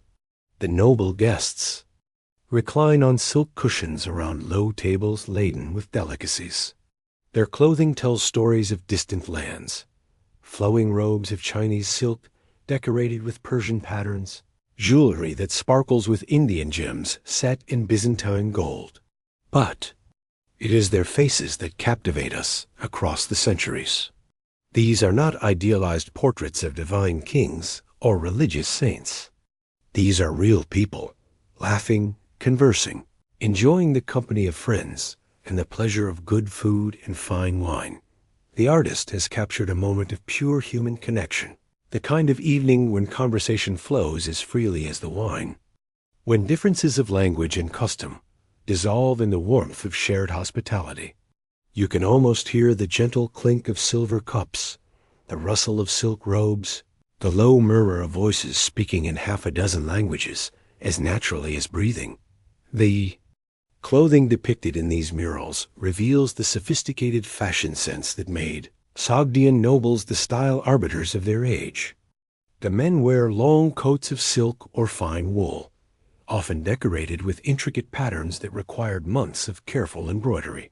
Their trousers are fitted but comfortable, practical for long journeys yet elegant, enough for court appearances. Most distinctively, they wear soft caps or elaborate turbans that became their signature across the Silk Road world. But it is the women's fashion that truly showcases Sogdian artistry and cultural sophistication. Their robes flow like liquid silk, dyed in colors that required trade connections spanning continents. The deep purple of their scarves comes from murex shells gathered along Mediterranean shores. The brilliant red of their sashes derives from cochineal insects harvested in distant Indian forests. The subtle blue of their veils is achieved with lapis lazuli ground to powder in the mountains of Afghanistan. These are not merely expensive displays of wealth, though certainly they demonstrate the prosperity that trade brought to Sogdian society. Each element of dress carries meaning, tells a story about the wearer's family connections, regional origins, and personal taste. A woman might wear a Chinese silk robe decorated with Persian palmettes, fastened with a brooch crafted by Byzantine goldsmiths, her hair adorned with pearls from the Indian Ocean and amber from the Baltic shores. The Palace of Devashtik, the last ruler of Kent, contains murals that reveal the cultural confidence of Sogdian civilization at its height. In the throne room, painted musicians play instruments from across the known world. Here is a Chinese pipo with its distinctive bent neck, there a Persian barbat with strings that seem to vibrate with silent music. A drummer keeps rhythm on Indian tabla, while a flautist plays a melody on a reed pipe that might have been crafted in Egypt or Mesopotamia. These musicians are not merely entertainers performing for royal pleasure. They are cultural ambassadors, masters of an international language of melody and rhythm that transcended political boundaries. A Sogdian musician could arrive in the court of the Tang, emperor, or the palace of a Persian Shah, and find immediate common ground with local artists. Music became one of the ways the Sogdians built bridges between civilizations, offering beauty as a universal currency that required no translation. The musical traditions depicted in these ancient murals were carried along the trade routes by traveling performers who found welcome in Sogdian communities from Chang'an to Constantinople. These artists developed a unique fusion style that borrowed freely from every musical tradition they encountered while maintaining its own distinctive character.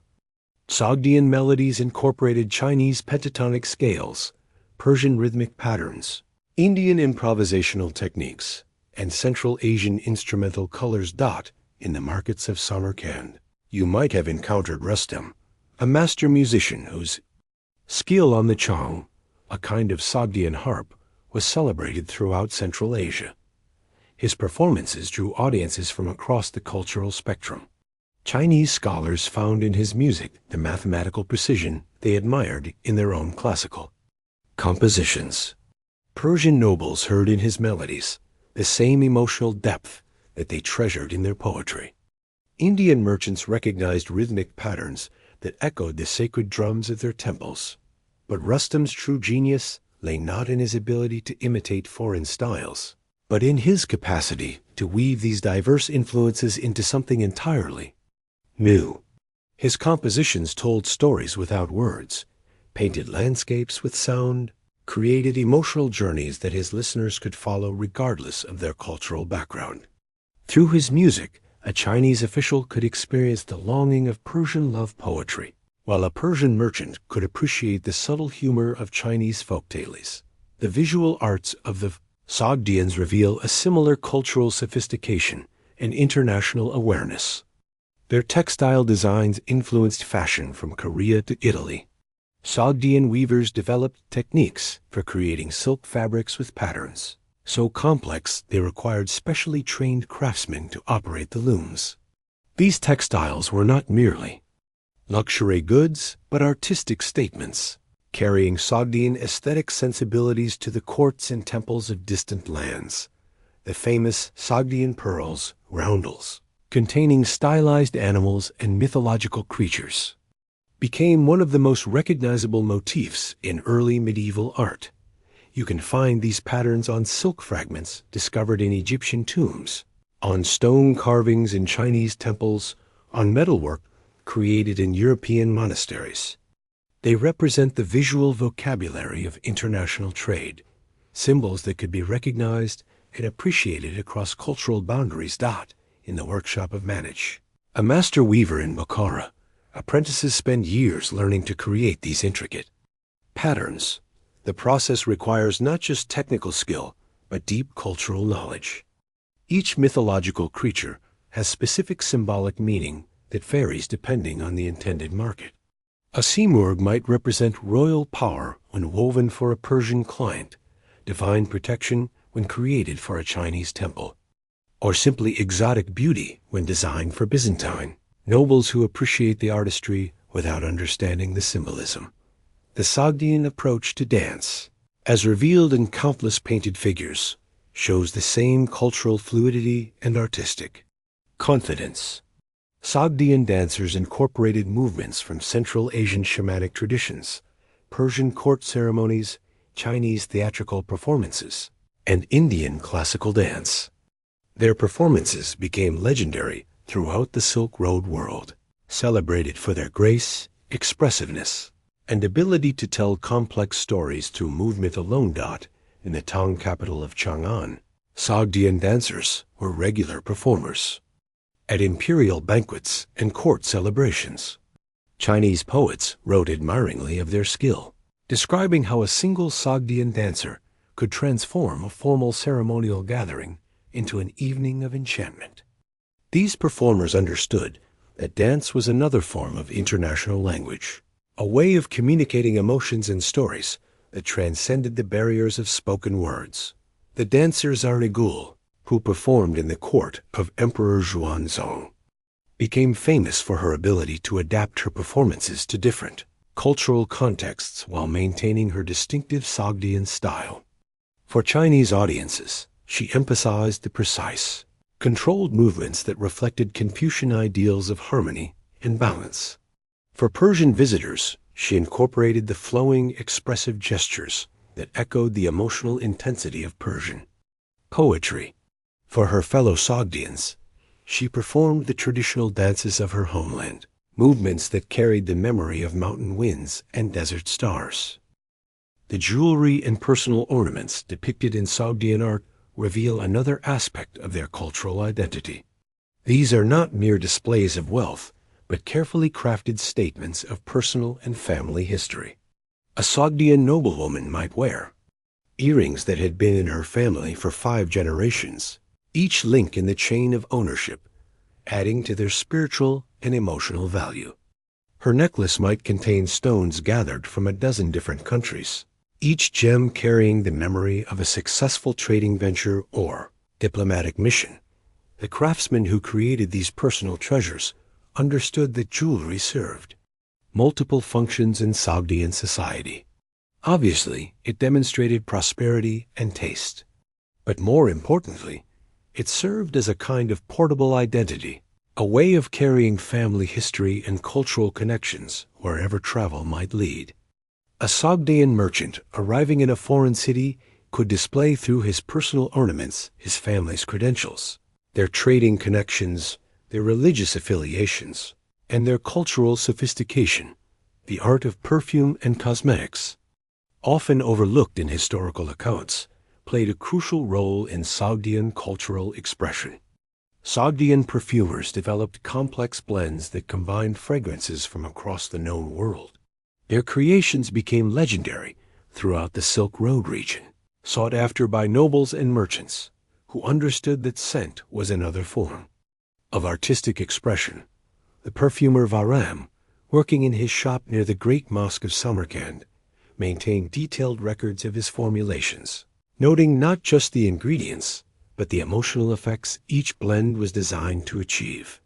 His memories of spring combined jasmine from India with rosewater from Persia and sandalwood from Indonesia, creating a fragrance that evoked the brief but glorious flowering season of the Central Asian steppes. His merchant's journey blended the sharp scent of juniper with the warm sweetness of amber and the clean freshness of mint, designed to remind travelers of home while celebrating the excitement of exploration. As the evening light fades over these ancient cities, as the last colors disappear from walls that once blazed with artistic achievement, we can imagine the Sogdian artists laying down their brushes and musicians setting aside their instruments. Tomorrow will bring new commissions, new challenges, new opportunities to translate the richness of their multicultural world into forms of beauty that can be shared and appreciated across all boundaries. The Sogdians understood something profound about the nature of art and culture. They recognized that beauty belongs to no single tradition, that creativity flourishes when different influences meet and mingle, that the most powerful artistic expressions emerge from the patient work of cultural translation and synthesis. Through their art, fashion, and performances, they created a visual and sensory language that spoke to the universal human hunger for beauty, meaning, and connection. In your own quiet moments, as you prepare for sleep, you might imagine yourself attending one of those legendary Sogdian gatherings. The air shimmers with silk and perfume, resonates with music that seems to contain echoes of every civilization along the Silk Road. The conversation flows in multiple languages, but somehow you understand every word carried along by the universal language of hospitality, curiosity, and shared appreciation for the beautiful things that make life worth living. There is a particular quality to twilight that speaks of endings, when the last light of day lingers on distant mountains while darkness gathers in the valleys below. In the year 712, such a twilight was falling across the Sogdian world, though few who lived through those days could have understood the magnitude of the changes approaching like storm clouds on the horizon. In Samarkand, the merchant Narayan sits in his garden as evening falls, listening to the distant sound of hoofbeats on the great road that connects his city to the world. For 40 years, he has heard those sounds and known they brought opportunity, wealth, and news from distant lands. Tonight, they carry something different. Tonight, they carry the future, and it speaks in Arabic. The armies of Qutayba ibn Muslim had crossed the Oxus River like a tide that would not retreat. These were not the familiar conquests of the past, when one emperor replaced another, but the fundamental rhythms of life continued unchanged. This was something unprecedented, the arrival of a faith so confident in its divine mandate that it demanded not just political submission, but spiritual transformation. The Sogdians had survived countless invasions before. They had bent like reeds before the winds of Greek conquest under Alexander, had adapted to Persian rule under the Sassanids, had found profitable accommodation with Chinese expansion under the Tang dynasty. Their genius had always been flexibility, the ability to preserve their essential identity while adapting to whatever political reality dominated their world. But Islam presented challenges that their traditional strategies could not easily address. This was not merely another imperial system seeking taxes and tribute. This was a comprehensive vision of human society that touched every aspect of daily life, from commerce and law to marriage customs and artistic expression. The Arab conquerors brought with them not just armies, but scholars, judges, architects, and administrators who were prepared to rebuild Sogdian society from its foundations. The last king of Panji-Kent, Devashtik, had fought with the desperate courage of a man who understood that more than political independence hung in the balance. In his final stronghold in the mountains above his beloved city, he made his last stand not just as a ruler defending his territory, but as the guardian of a way of life that had flourished for over 1,000 years. When the fortress finally fell in 722, more than a dynasty died. An entire civilization began its long fade into memory. Yet the transformation was not instantaneous or uniformly brutal. The Arab conquest of Central Asia was complex, marked by periods of accommodation as well as resistance, by gradual cultural change rather than sudden obliteration. Many Sogdian nobles who submitted early found places in the new order. Some converted to Islam and retained their wealth and influence.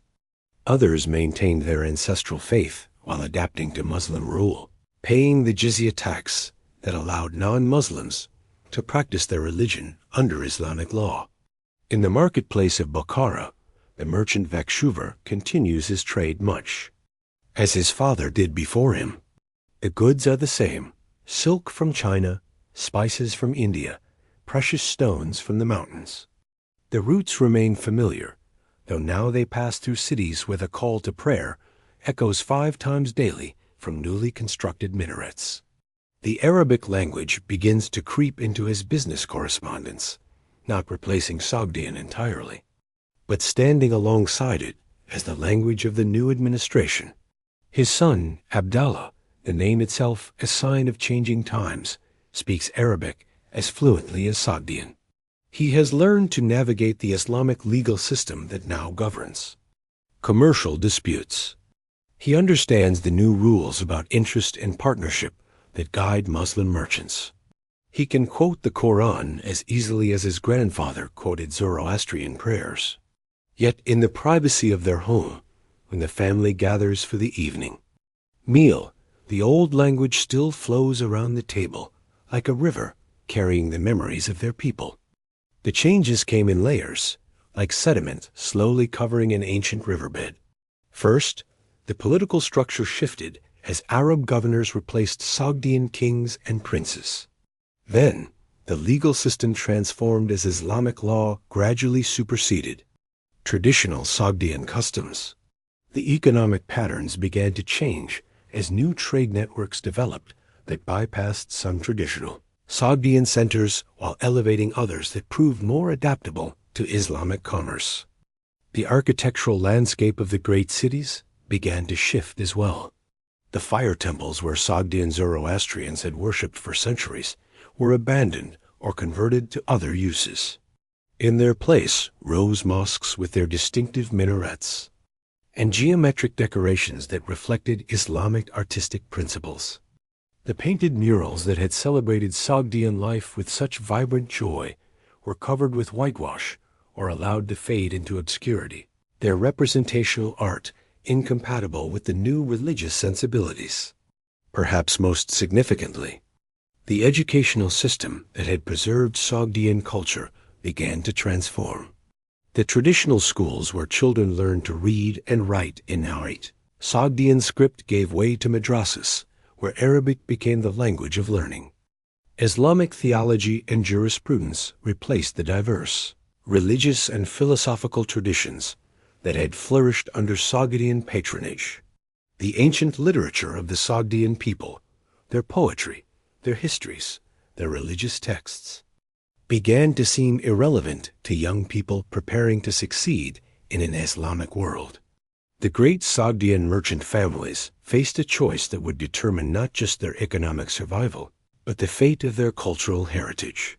Some embraced Islam wholeheartedly, seeing in the new faith not just political necessity, but genuine spiritual truth. These families often prospered under the new order, using their traditional commercial skills to build wealth and influence within Islamic society. Their children grew up as Muslims first, retaining only faint memories of their ancestral traditions. Others chose a more complex path, maintaining their traditional religious practices while publicly conforming to Islamic law. These crypto-Zoroastrians developed elaborate strategies for preserving their faith in secret, gathering in private homes to maintain their fire altars and teach their children the ancient prayers. But such arrangements could not be sustained indefinitely. Each generation faced the choice between open practice of their ancestral faith, with its attendant risks and limitations, or full acceptance of Islam with its promises of social and economic advancement. In the mountain valleys, where some Sogdian communities had retreated from the urban centers, the old ways persisted longer. Here, in villages connected to the outside world only by difficult mountain paths, families continued to speak Sogdian and practice their ancestral religion well into the 10th century. The remoteness that had once protected these communities from political upheaval now preserved them from cultural transformation, at least temporarily. But even these remote fastnesses could not remain isolated forever. Islamic missionaries, motivated by genuine religious conviction and supported by government policy, gradually penetrated even the most distant valleys. They brought with them not just religious instruction, but literacy in Arabic, knowledge of Islamic law, and connections to the broader Islamic world that offered opportunities for advancement that the isolated mountain communities could not match. The process of linguistic change proved particularly significant in the long-term disappearance of Sogdian identity.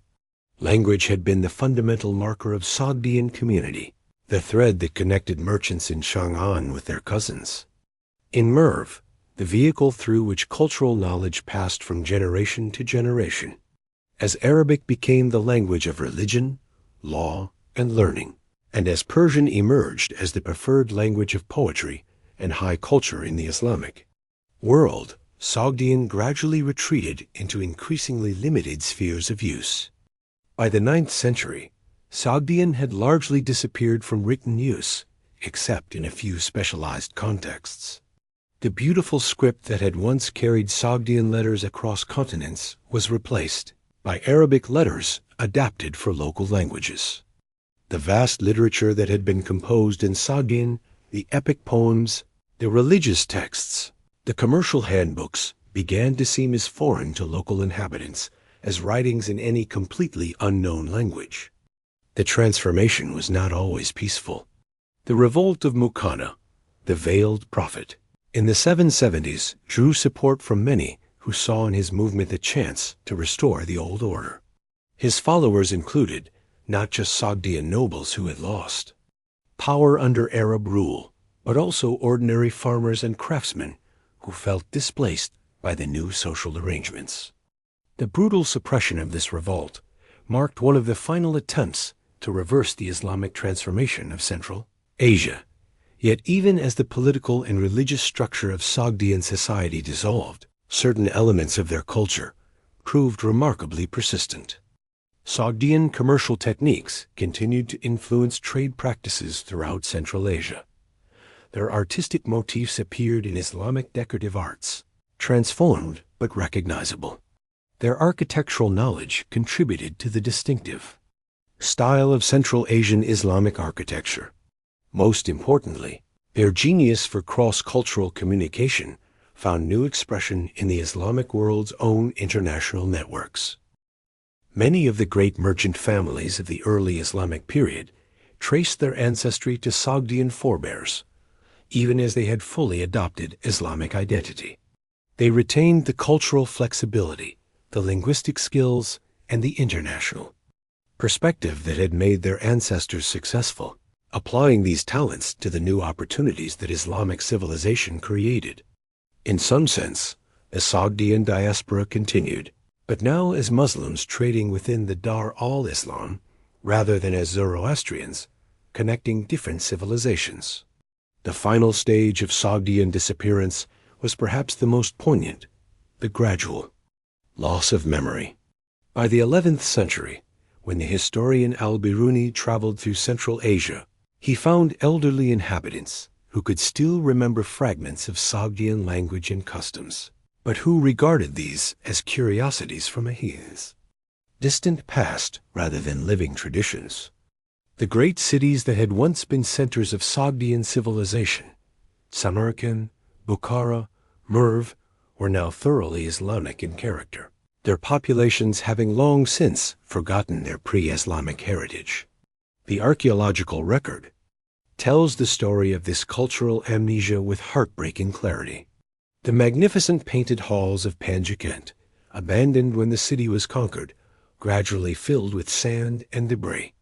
The fire temples fell into ruin, their eternal flames finally extinguished after centuries of burning. The libraries where Sogdian manuscripts had been carefully preserved were dispersed, their contents either destroyed or forgotten in the confusion of conquest and conversion. By the time Marco Polo traveled the Silk Road in the 13th century, he passed through cities that had once been the heart of Sogdian civilization without any awareness of their pre-Islamic history. The cultural continuity that had connected these places to their ancient past had been so thoroughly broken that their former identity had become invisible, buried beneath layers of Islamic culture like archaeological strata beneath the surface of the earth. As we sit in the gathering darkness of this long evening, contemplating the end of the Sogdian story, we might feel a particular sadness for all that was lost. An entire way of life, refined over centuries and adapted to the unique challenges of cross-cultural commerce, simply vanished from the world. The languages fell silent, the customs were forgotten, the artistic traditions abandoned. Yet perhaps there is comfort in remembering that cultural death is not always absolute. The Sogdian genius for building bridges between civilizations, their patient work of translation and interpretation, their understanding that prosperity comes through cooperation rather than conquest, these insights were not entirely lost. They were absorbed into the Islamic civilization that replaced them, contributing to the remarkable cultural achievements of the medieval Islamic world. In the quiet of this evening, as the last light fades from the mountains that once sheltered Sogdian cities, we can imagine the whispered conversations of the last generation to remember the old ways. Grandmothers teaching grandchildren words in an ancient language that would die with them. Fathers explaining to sons the meaning of customs that would not survive another generation. The gentle, inexorable process by which one world transforms into another, carrying forward what it can while leaving behind what it must. In the stillness before dawn, when the desert holds its breath between the departure of night and the arrival of day, there exists a moment of perfect clarity. It is in such moments that we can sometimes perceive the invisible threads that connect past to present, the subtle influences that shape our world in ways we rarely recognize. The Sogdians left no monuments comparable to the pyramids of Egypt or the Great Wall of China, built no empire that appears in bold letters on historical maps. Yet their legacy permeates the modern world like a fragrance that lingers long after. The flower has faded. Stand for a moment in the customs hall of any international airport, watching the quiet dance of global commerce. Observe the subtle negotiations between travelers and officials, the careful presentation of documents, the polite exchanges that facilitate the movement of people and goods across borders. Here, in these mundane interactions, lives the spirit of Sogdian innovation. They were the first to understand that international trade required more than ships and caravans. It demanded systems of trust, protocols of communication, and institutions that could bridge the gaps between different legal and cultural systems. The modern letter of credit, that fundamental instrument of international commerce, traces its genealogy back to the Sogdian merchants who developed the first sophisticated systems for transferring value across vast distances without moving actual currency. A merchant in medieval Samarkand could draw on funds deposited by his agent in distant Chang'an, using written instruments that established creditworthiness across cultural and linguistic boundaries. This innovation required not just financial sophistication, but the kind of trust networks that the Sogdians spent centuries cultivating. Consider the figure of Ahmad ibn Yahya al-Baladhuri, the 9th century historian who documented the Arab conquests of Central Asia, though he wrote in Arabic and identified as a Muslim. His methodical approach to recording multiple perspectives, his careful attention to commercial and cultural details alongside political events, reflects intellectual habits that can be traced to Sogdian scholarly traditions. The Sogdians had always understood that history was more than the rise and fall of kings. It was the story of how people lived, worked, and connected across the boundaries that divided them. The great trading cities of the medieval Islamic world, Baghdad, Cairo, Cordoba, all bear traces of Sogdian organizational genius. Their bazaars were organized according to principles that Sogdian merchants had refined over centuries. A clustering of similar trades, the establishment of guild systems that regulated quality and competition, the creation of commercial courts that could adjudicate disputes according to established precedent rather than arbitrary authority. These innovations spread throughout the Islamic world, not through conquest, but through the quiet process of practical adoption. In the workshops of medieval Islamic artisans, you can trace the continuing influence of Sogdian aesthetic sensibilities. The geometric patterns that became so characteristic of Islamic art often incorporate motifs that first appeared in Sogdian textiles. The famous Sogdian pearls, those circular medallions containing stylized animals and mythological creatures, evolved into the complex geometric forms that adorn mosque walls from Spain to Indonesia. The Sogdian understanding that beauty should be both functional and symbolic found new expression in Islamic decorative arts. The linguistic legacy of the Sogdians proves equally pervasive, though often invisible to casual observation. Persian, which became the lingua franca of culture and administration throughout much of the Islamic world, absorbed thousands of Sogdian words related to commerce, craftsmanship, and daily life. When a Persian poet of the classical period described the beauty of silk or the intricacies of metalwork, he often used vocabulary that had been coined centuries earlier in Sogdian workshops and marketplaces. More subtly, the Sogdian approach to multilingualism influenced the development of what we might call cosmopolitan culture throughout the medieval Islamic world. The ideal of the educated person who could move comfortably between different languages and cultural contexts, who could serve as translator and cultural interpreter, derives directly from Sogdian practice. The great polymaths of Islamic civilization, figures like al-Biruni, who wrote knowledgeably about Indian mathematics, Persian literature, and Greek philosophy, were inheritors of the Sogdian tradition of cultural synthesis. The modern science of linguistics owes a particular debt to Sogdian innovations in writing and translation.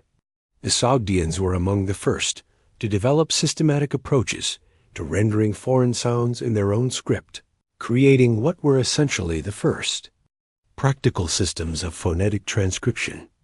Their commercial correspondence reveals sophisticated understanding of how to adapt written communication to different linguistic and cultural contexts, insights that remain relevant to contemporary theories of cross-cultural communication. In the field of religious studies, the Sogdian example of theological flexibility has influenced how scholars understand the process of religious syncretism and adaptation. The Sogdians demonstrated that it was possible to be genuinely devout while remaining intellectually curious about other faith traditions. They showed how religious identity could be maintained while participating fully in multicultural societies. Their example challenges simple narratives about religious conflict and the fallout, cultural incompatibility. The great merchant families of early modern Europe, the Medici of Florence, the Fuggers of Augsburg, the Hanseatic lead merchants, all employed strategies that would have been familiar to Sogdian traders a millennium earlier. The use of family networks to establish commercial relationships across political boundaries, the development of sophisticated accounting methods to track complex international transactions, the cultivation of political influence through strategic gifts and diplomatic services. All of these techniques had been perfected in the counting houses of Samarkand and Bukhara. Even the physical infrastructure of global trade bears Sogdian influence. The caravanserai, those fortified rest stops that dotted the Silk Road, established the template for the commercial infrastructure that made long-distance trade possible.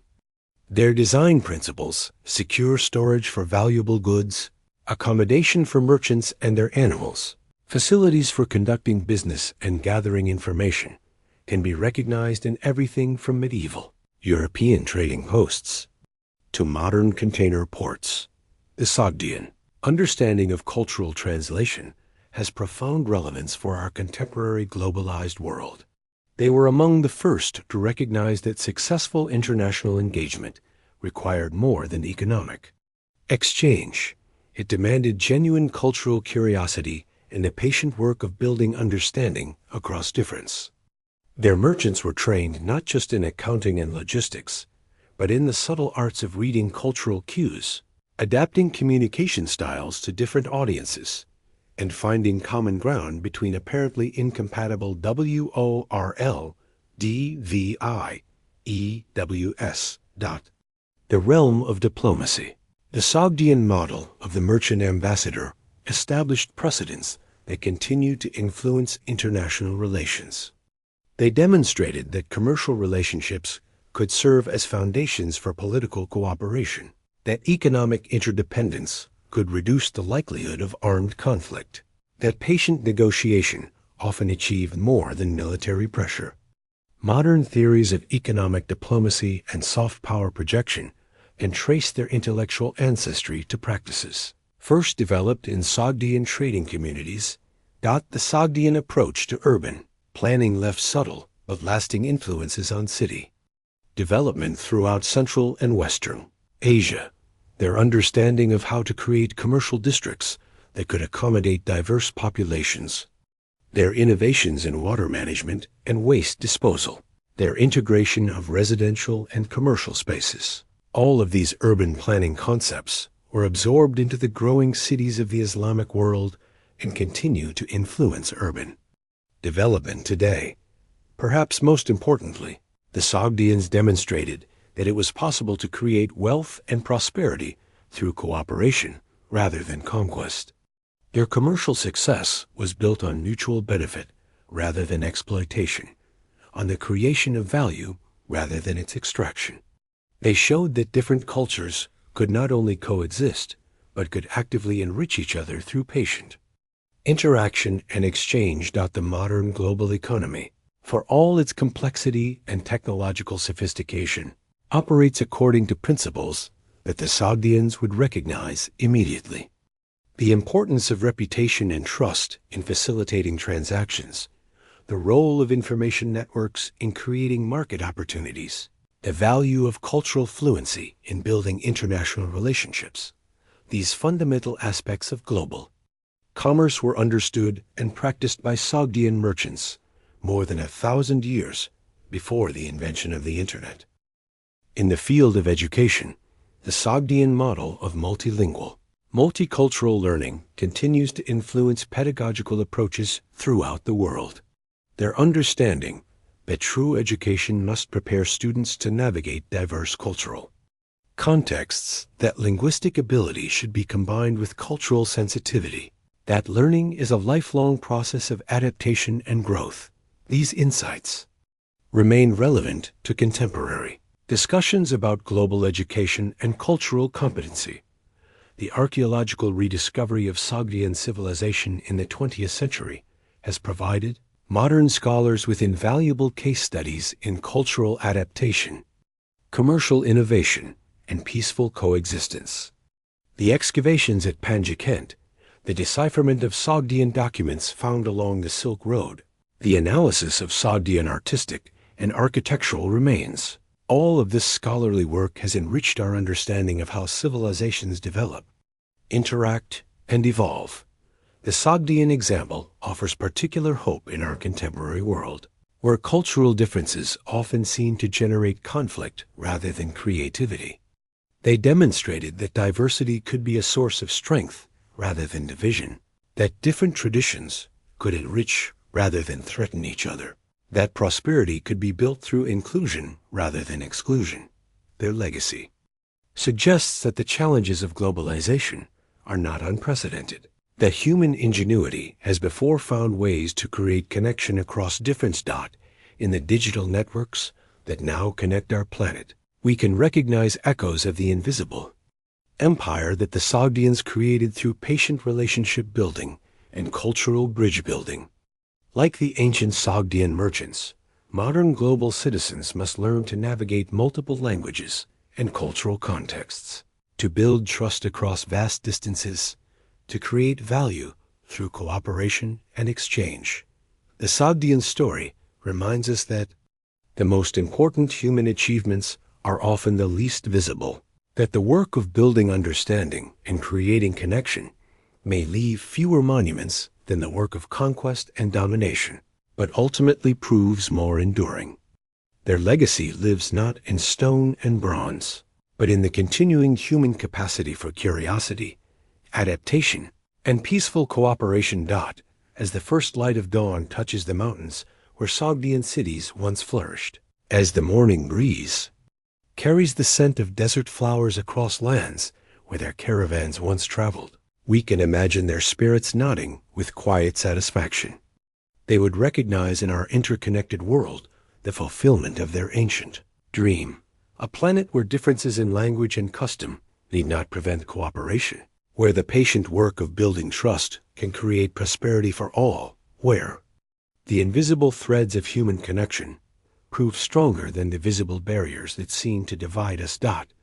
Their empire was always invisible, built not of territory but of relationships, not of subjects but of partners, not of monuments but of memories. And perhaps that is why it has proven so enduring, why their influence continues to flow through the world like underground rivers that nourish gardens whose gardeners never knew the source of their water's life-giving power. And so our long journey through the invisible empire comes to its gentle close, like a caravan finally reaching its destination after months of travel across desert and mountain, steppe and river valley. The campfires are banked, the pack animals settle into peaceful rest, and the merchants gather one last time to share stories before sleep claims them beneath the infinite stars of Central Asia. You have walked with us through the bustling markets of Samarkand, where the air shimmered with silk and rang with the music of a dozen languages. You have stood in the painted halls of Panjikent, where ancient walls still whisper of feasts and friendships that transcended every boundary the world could devise. You have traveled the great roads that connected distant civilizations, carried along by the patient footsteps of camels and the quiet determination of people who understood that the world was meant to be explored, experienced, and shared. The Sogdians sleep now beneath centuries of sand and silence, their cities reduced to archaeologists' careful excavations, their language preserved only in fragments of ancient letters and commercial documents.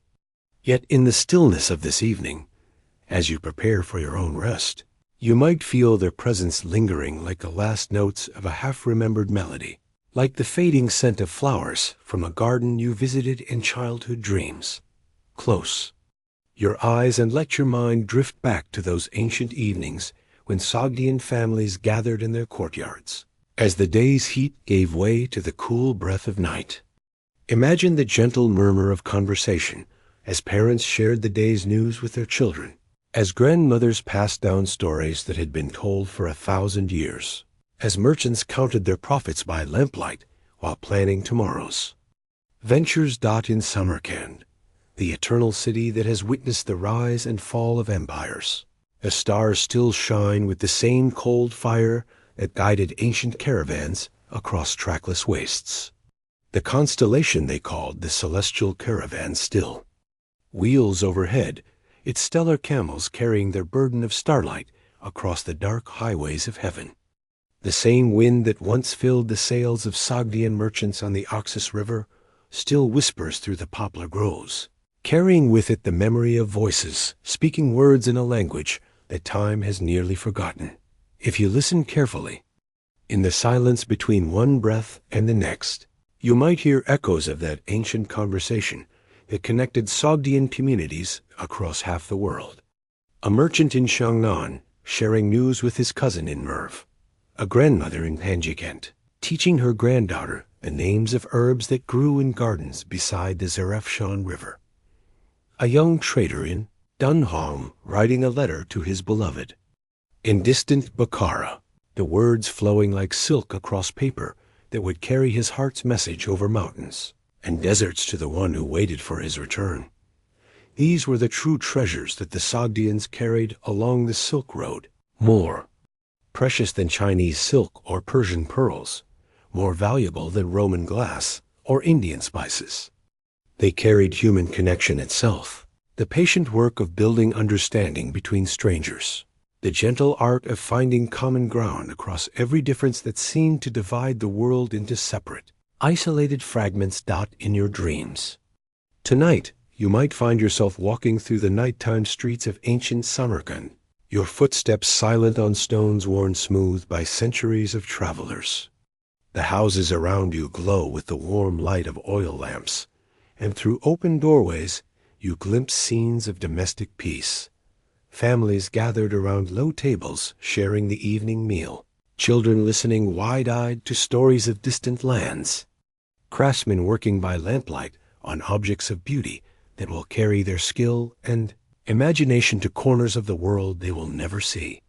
The night air carries the scent of jasmine and rosewater, the distant sound of a flute playing a melody that seems to contain all the longing and wonder of human hearts, separated by distance but united by hope. This is the music of connection, the song that the Sogdians sang without words as they built their invisible empire of trust and understanding across the ancient world. You might dream of standing in one of those legendary Sogdian gardens, where fountains sparkled under starlight, and rare flowers from distant lands bloomed in soil, enriched by the patient care of gardeners who understood that beauty, like friendship, requires constant tending. Here, beneath trees whose seeds had been carried from the mountains of Persia and the valleys of China, merchants and scholars, artists and diplomats gathered to share the treasures of their diverse worlds.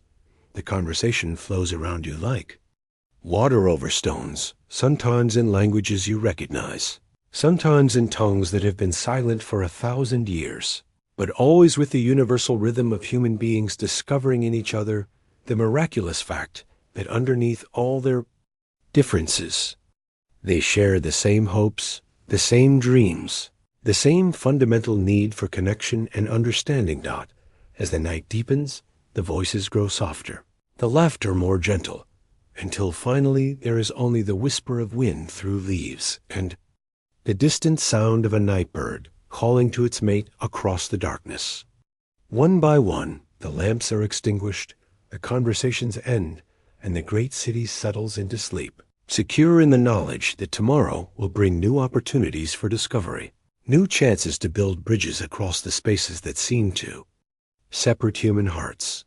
The Sogdians understood something that our busy, connected world sometimes forgets, that the most important journeys are not measured in miles or marked on maps, but traced in the patient work of building relationships, creating trust, and finding beauty in the endless diversity of human experience. They knew that the greatest treasures are not hoarded in storehouses, but shared freely with anyone curious enough to learn and generous enough to teach. In the quiet of your own evening, as you drift toward sleep, you carry with you now the invisible gift that the Sogdians offered to every stranger they met along the Silk Road, the knowledge that the world is larger and more wonderful than any single perspective can encompass, that every culture has treasures to offer and wisdom to share, that the patient work of understanding across difference is perhaps the most important labor that human beings can undertake. Sleep now, gentle traveler, beneath the same stars that watched over Sogdian caravans crossing the Taklamakan Desert, the same moon that lit their way across the passes of the Hindu Kush. Let your dreams carry you along those ancient roads where differences dissolved in the warmth of shared campfires, where stories were the most precious cargo, and where every sunrise brought the promise of new wonders waiting to be discovered. The invisible empire of the Sogdians lives on in every act of kindness, shown to strangers, in every effort to understand rather than to judge, in every bridge built across the spaces that seem to divide us. They sleep now in the silence of their ancient cities, but they wake whenever human beings choose cooperation over conflict, curiosity over fear, connection over isolation. Rest now in the peace that comes from knowing that you are part of an unbroken chain of human connection that stretches back through centuries to those patient merchants who first understood that the world belongs to all of us, that its treasures are meant to be shared, and that the greatest adventures are not conquests of territory, but discoveries of the infinite capacity of the human heart to embrace, to understand, and to love. Sleep well beneath the eternal stars of Samarkand, where the desert wind still carries whispers and languages of silk and gold, and where the ghost caravans of memory continue their endless journey across the landscapes of dreams.